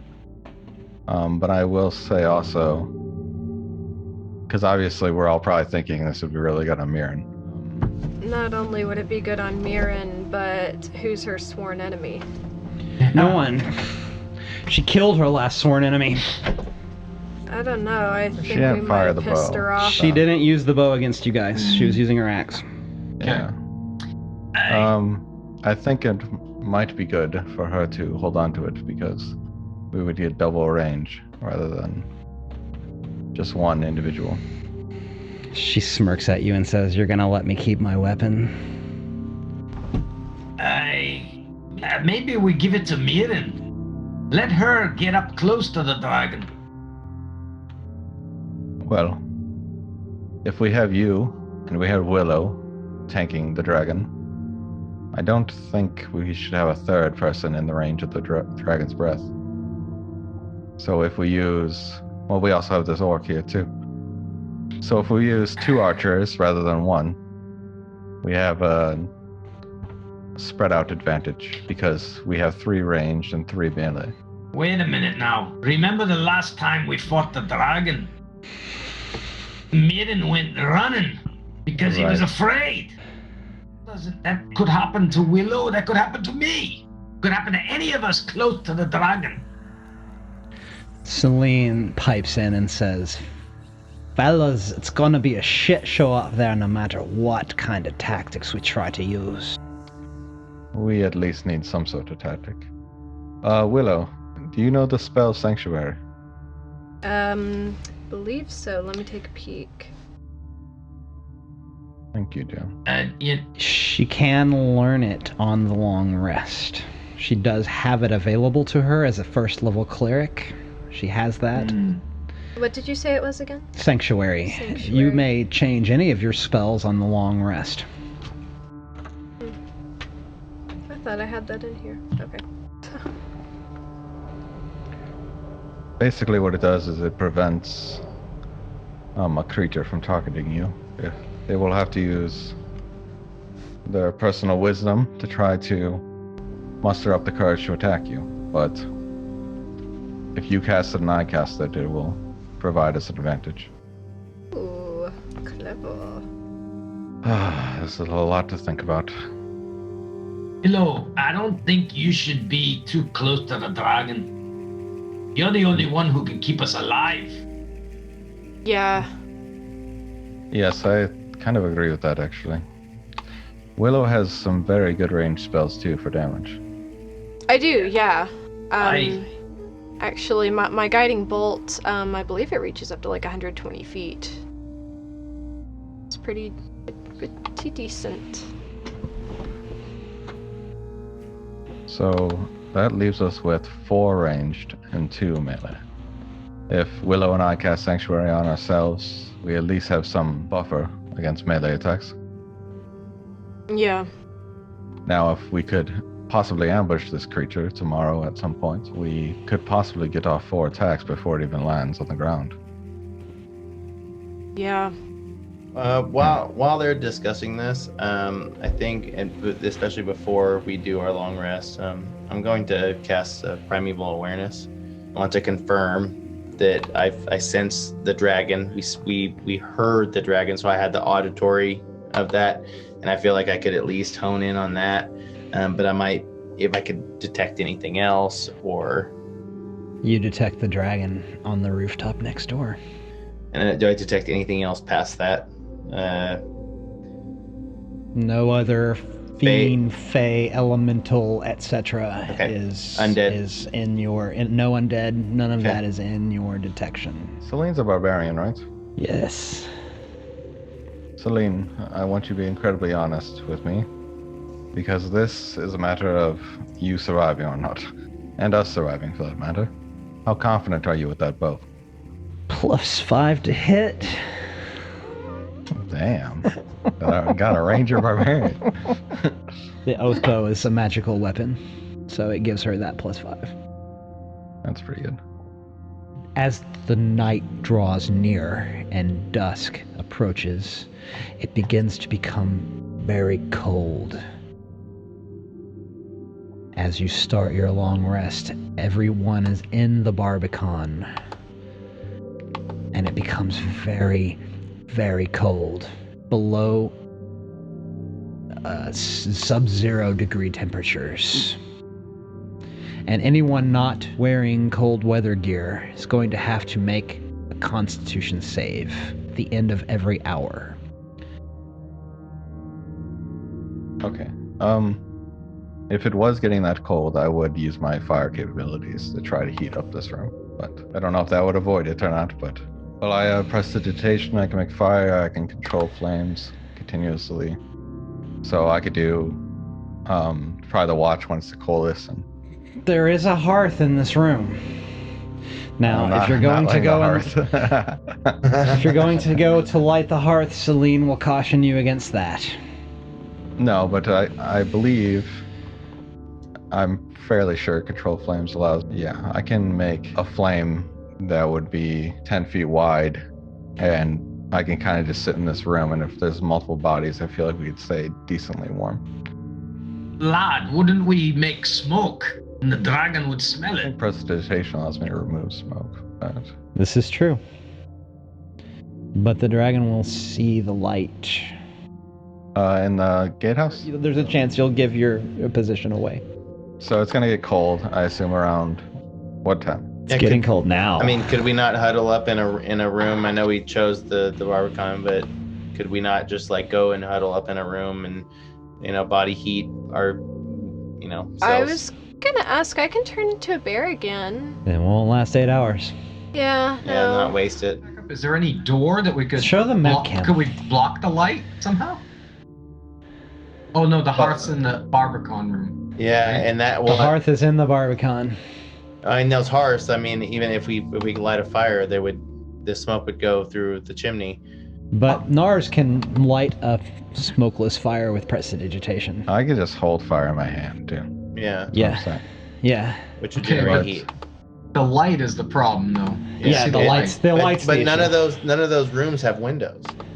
Yeah, the southern room doesn't have a window. Southern room has no windows. So Right. I just feel like, I mean, we already kind of fit most of us in there anyway. So So you'll long rest in the southern room with no eyes on the fortress? I think that I will stay. I'll take the entire watch. I have the cloak that we made out of the elk skin. I felt good coming up the mountain with it, so I think that Let's I could put withstand. you on watch for 4 hours, then you can hand the cloak off to Willow and she can take the other 4 hours while you go back into the heat. I'm fine with that. Yeah. I won't Sounds get good to me. cold because I have the Ring of Cold resistance on. Well, you'll still have to roll a con save. Okay. How about these bodies on the ground? Are they wearing proper gear? They both have cold weather gear on them. We could. Everyone steal those. that was here when you arrived has cold weather gear. So 2 of us could wear that. Well, at that rate, we might be covered.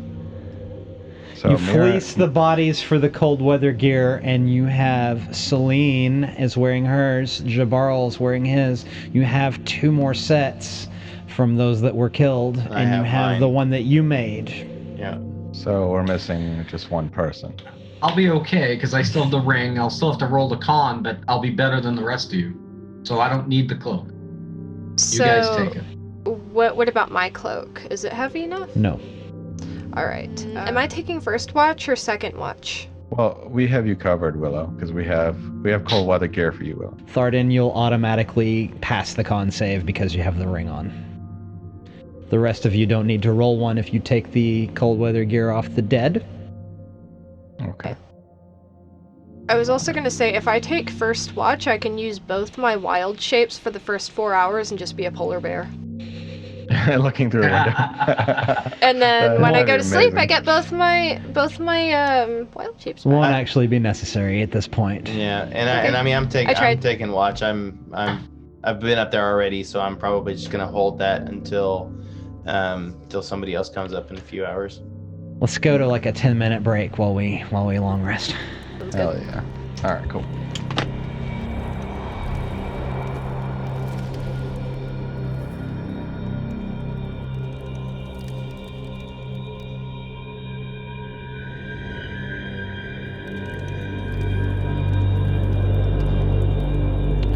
The party has had a long rest, and the sun slowly rises in the east over the mountaintops, and it warms up a little bit. And your spirits are warm. The party vigilantly watched by night and believes that the dragon is still in residence, and believes that the dragon has no idea that they are there. You're all standing in the Barbican. There's a door to your west that you know leads to the bridge. What do the 6 of you do? I'm gonna pause and I'm gonna go up to Trusty before we go any further. Hold on, guys, I'll be right back. Trusty, if I don't come back, can you take this into town? It has my parents' address on it, and someone can lead you out there. And it should let them know what happened to me if I don't come back. Can you do that for me? Thank you, Trusty. And I'll tuck the paper underneath his saddle and give it a really big hug. The Drow returns to the party. Okay. I think we're set. I think. Are I set? Ready, Willow. Celine looks to Myrin to make a decision. In the recent time that I've been monitoring the arrow slits, had I seen any activity? Nay. 1 minute, maiden. Something. And I get down on my knees and hold the axe in my hand. Paladin, if you're with me today, make me as strong as ever. And let me protect my friends. Let me kill this dragon. Be with me today, Moradin. And with that, I stand up. I look to the heavens. I'm ready, friends. Let's go kill a dragon. Selene flings the door open. And there's a cold wind blowing across this bridge. I'll take the first steps out, and I'm gonna hold the rest of them for a moment. I'm gonna walk across and just see if visually my steps, I don't make noise as I step. I just want to see as I cross if anything is triggered. Even if you were making any sound, which you're not in your boots of the elven kind, you walk across this stone bridge. It doesn't have any railing on either side. It's about 5 by 35 feet, and it's crumbling in places. It's not well maintained. You don't trigger any traps, and you can see, where are you standing, about midway? Yeah, probably at this point, I'm probably standing midway over the trail. You look down 50 feet at the trail beneath you. The wind isn't blowing, it's not blowing hard enough to knock anybody off, but you want to keep your firm, steady balance as you traverse. You look over to the door on the west side, and you can see a rusty iron bell with a chain hanging from it. Noticing that nothing has been triggered, I would motion towards the rest of the party to move across the bridge. What does the rest of the party do? I look at Myrin. Does he want us to come across? Okay. I come right up behind Myrin. So we have Myrin, then Thardin steps out onto the bridge, and then Willow follows behind. You step out onto this stone bridge, and the wind buffets you all around. It blows your cloak hither and fro, and it's very cold. And you cross all the way to the other side, so there you're both standing at the door on the west side. And then Selene looks at Nars. I gesture for them to move forward. They both step out onto the bridge and cross it with no problem. I take the tail end. All of you are standing at a doorway with an iron bell next to it. Myrin first. The door looks very damaged, like it was forced open. Can we walk through it?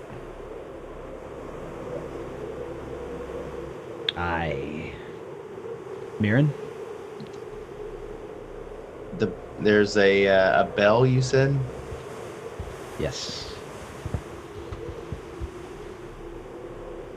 I can't imagine we ring that. If he doesn't come out to play, maybe. It's time for school. Does Myrin ring the bell? Is there anything else attached to this bell? Yeah, you can see a chain hanging down. Roll perception for me. There's string across the ground.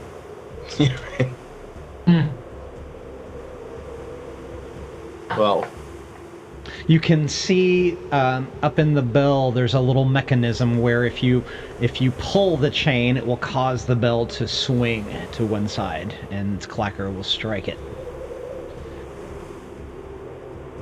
I'm kind of digging the element of surprise though. So you proceed through the doorway? let's move through the door. We'll ring it after it's dead.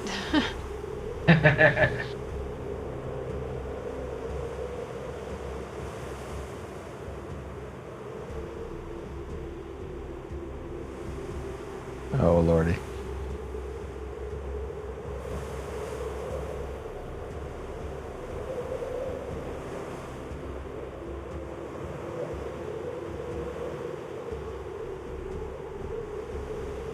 So this is the door that you've come through. Here's another doorway. that leads into this room. The doors that we walked through, they weren't locked or anything?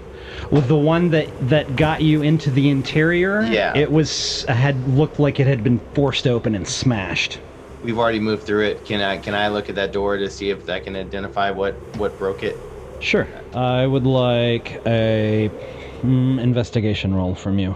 That's a 2 on the roll, 1 on the score. You can tell that it was broken. You can tell that it was forced open, for sure. Could I take a peek at it? Roll me an investigation. As you look at it, I'm just looking up aimlessly. 12. You, Willow, can tell that it was forced open some time ago. So, like, a while ago? A long time ago. Okay, I'll relay that to the party. Like, it's been that way for a minute. How big is that door? It's just a normal-sized front door to a fortress, I guess. Okay. We did a backtrack to examine the door, but I'll go ahead and tell you that you're in the fortress entrance after you make your way past that first door. It's just a little narrow chamber, and it has arrow slits in the north and the south. Beyond that, if you were to look, you would see those defensible areas, those abandoned guard posts that would look down on any approaching army or force. So you see outer defenses beyond those arrow slits.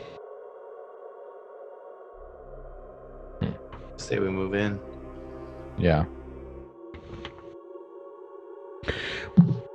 Myrin would probably take the lead at pushing through the next door, be it not locked. And we're kind of on the lookout as we go through, or at least I am.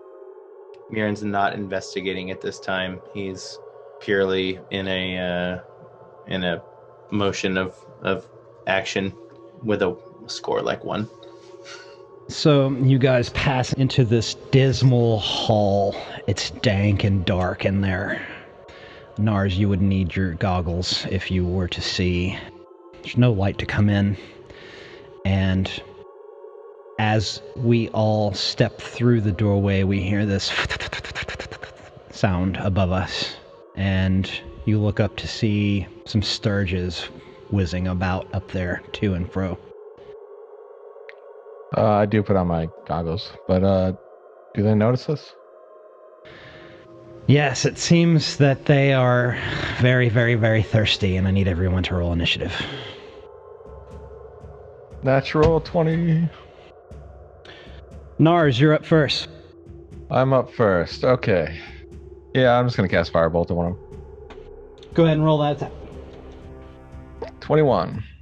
Now you hit one. Roll damage. 15. It bursts into flame, and ash falls around you. Would you like to do anything else on your turn? Smile. And then on my turn.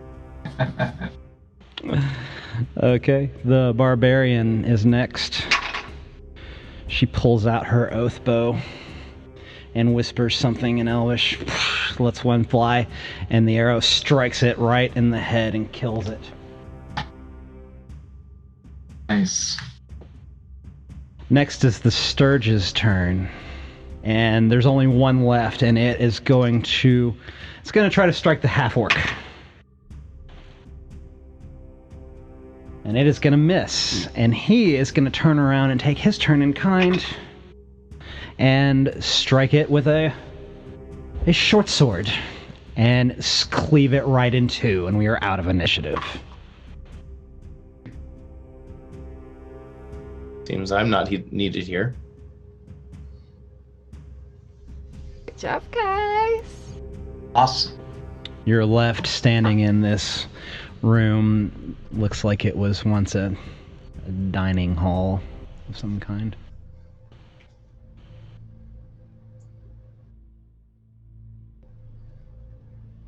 There's only one door to the south?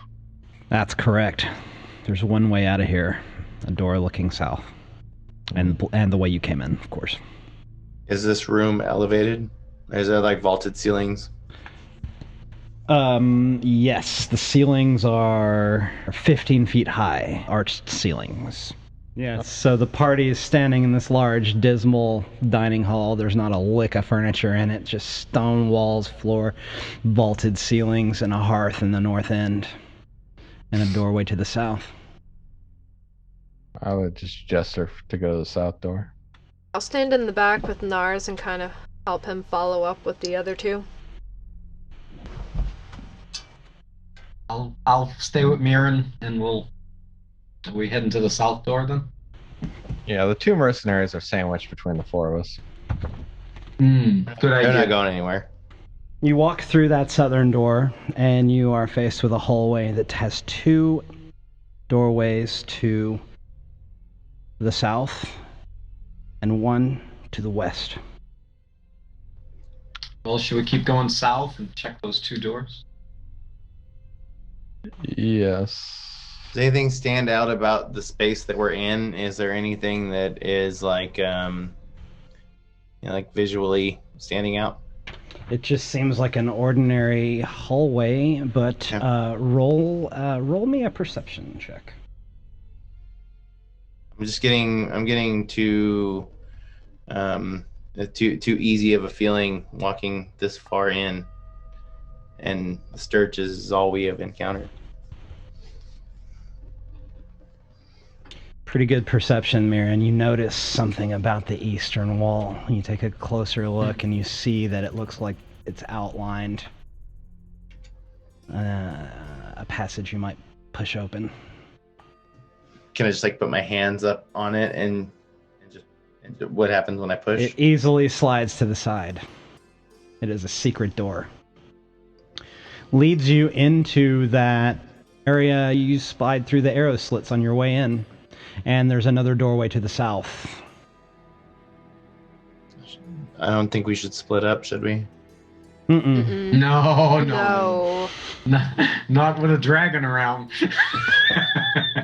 Yeah, when I saw the vision, did I see the dragon? Like where Yes, he you is? saw the dragon sleeping square in the middle of the roof. So I know I gotta go up. Okay. Mm-hmm. All right. I'm looking for a staircase, basically. I will open that southern door right next to where he just opened that other one.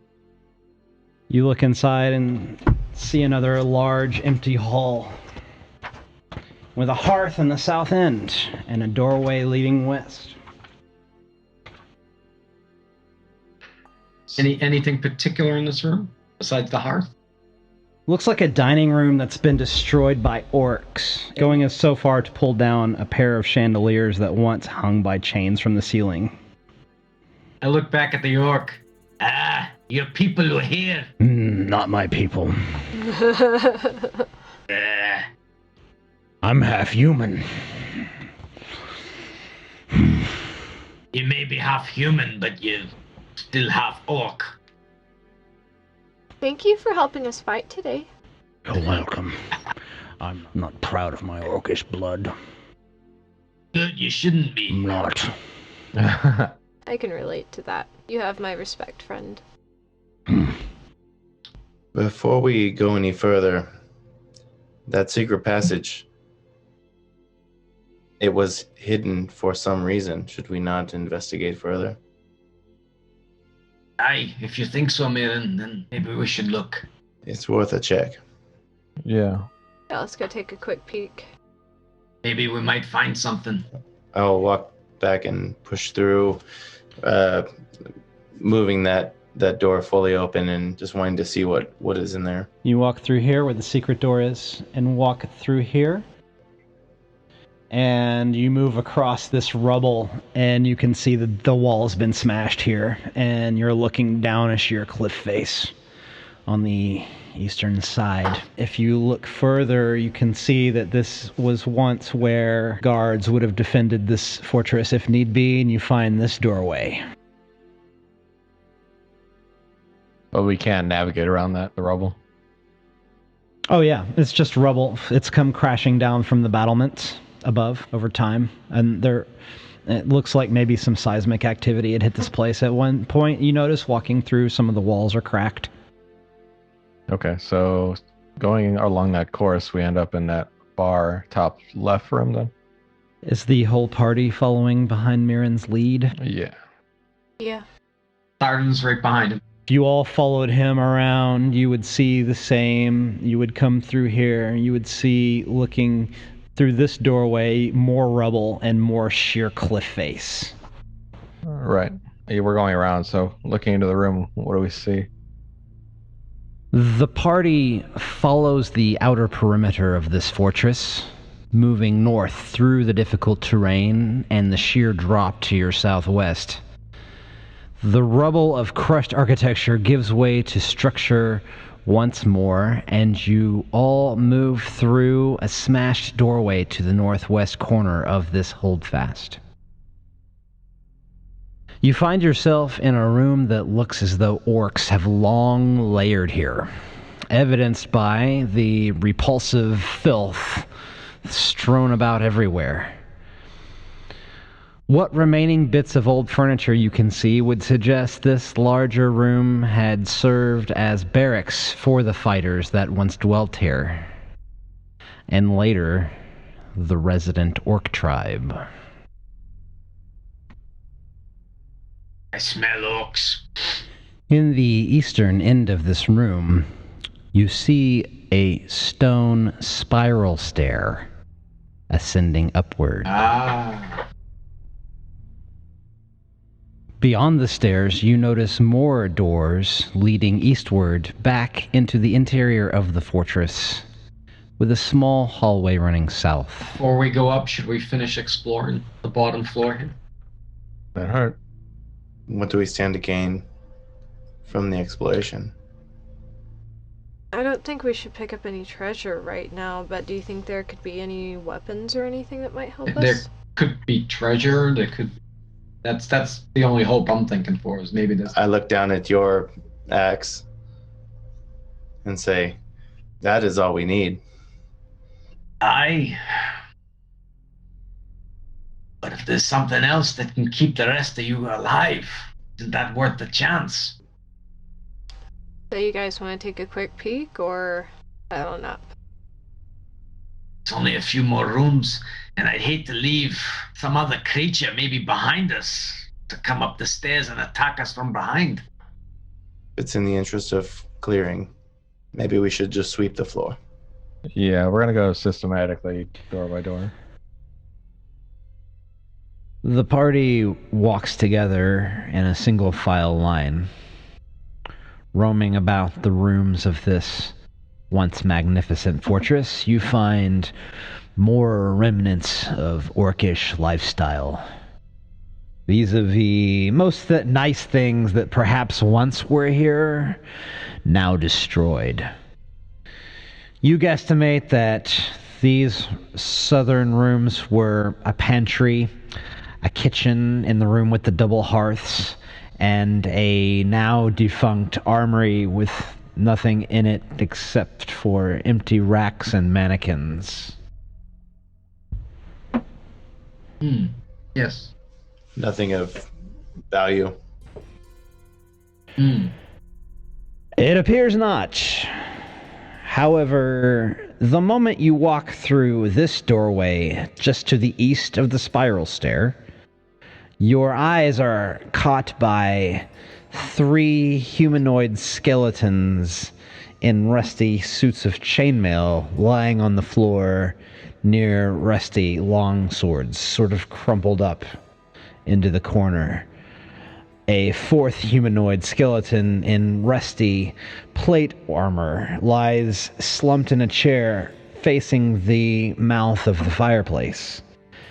A steel goblet lies on the floor between the legs of the chair.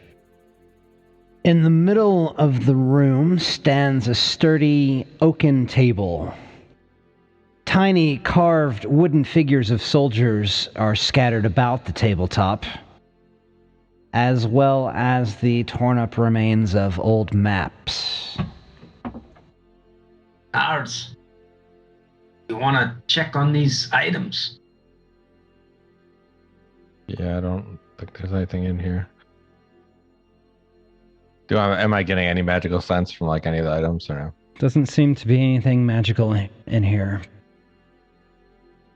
Looks like some official-looking paperwork is scattered around the war table. Can I grab one of the pieces of paperwork? Yeah. I just want to see what the interest was in this setting. You look at it, and it looks like it's a packing invoice from a shipment. Maybe as you read down through the list of itemized things in the invoice, it looks like it was food supplies and things. And you look at the top at the billing info, and the name that it is made out to is Delisandra Amazar.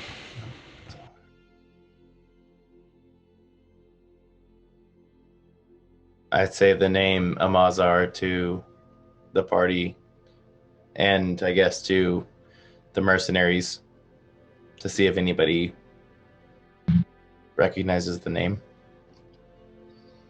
The half-orc speaks up. Yeah, I've heard of her. She was a warlord. She lived up here. What was her tie to this? And ages ago, yes, but... Tales I've told of her in Tribor. She once kept the orcs in check in this part of the mountain from this fortress. But after an earthquake and an avalanche, her supply chains were cut off. No one ever found her again. Not even the citizens of Tribor knew the exact location of this place. Do any of the skeletons here, do they resemble? The skeletons just look like, humanoid skeletons. Okay. If there's nothing else of interest in the space, then we might move on. Yeah.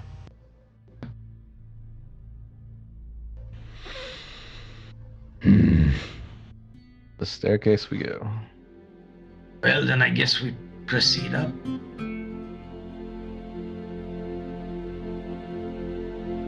Mm-hmm.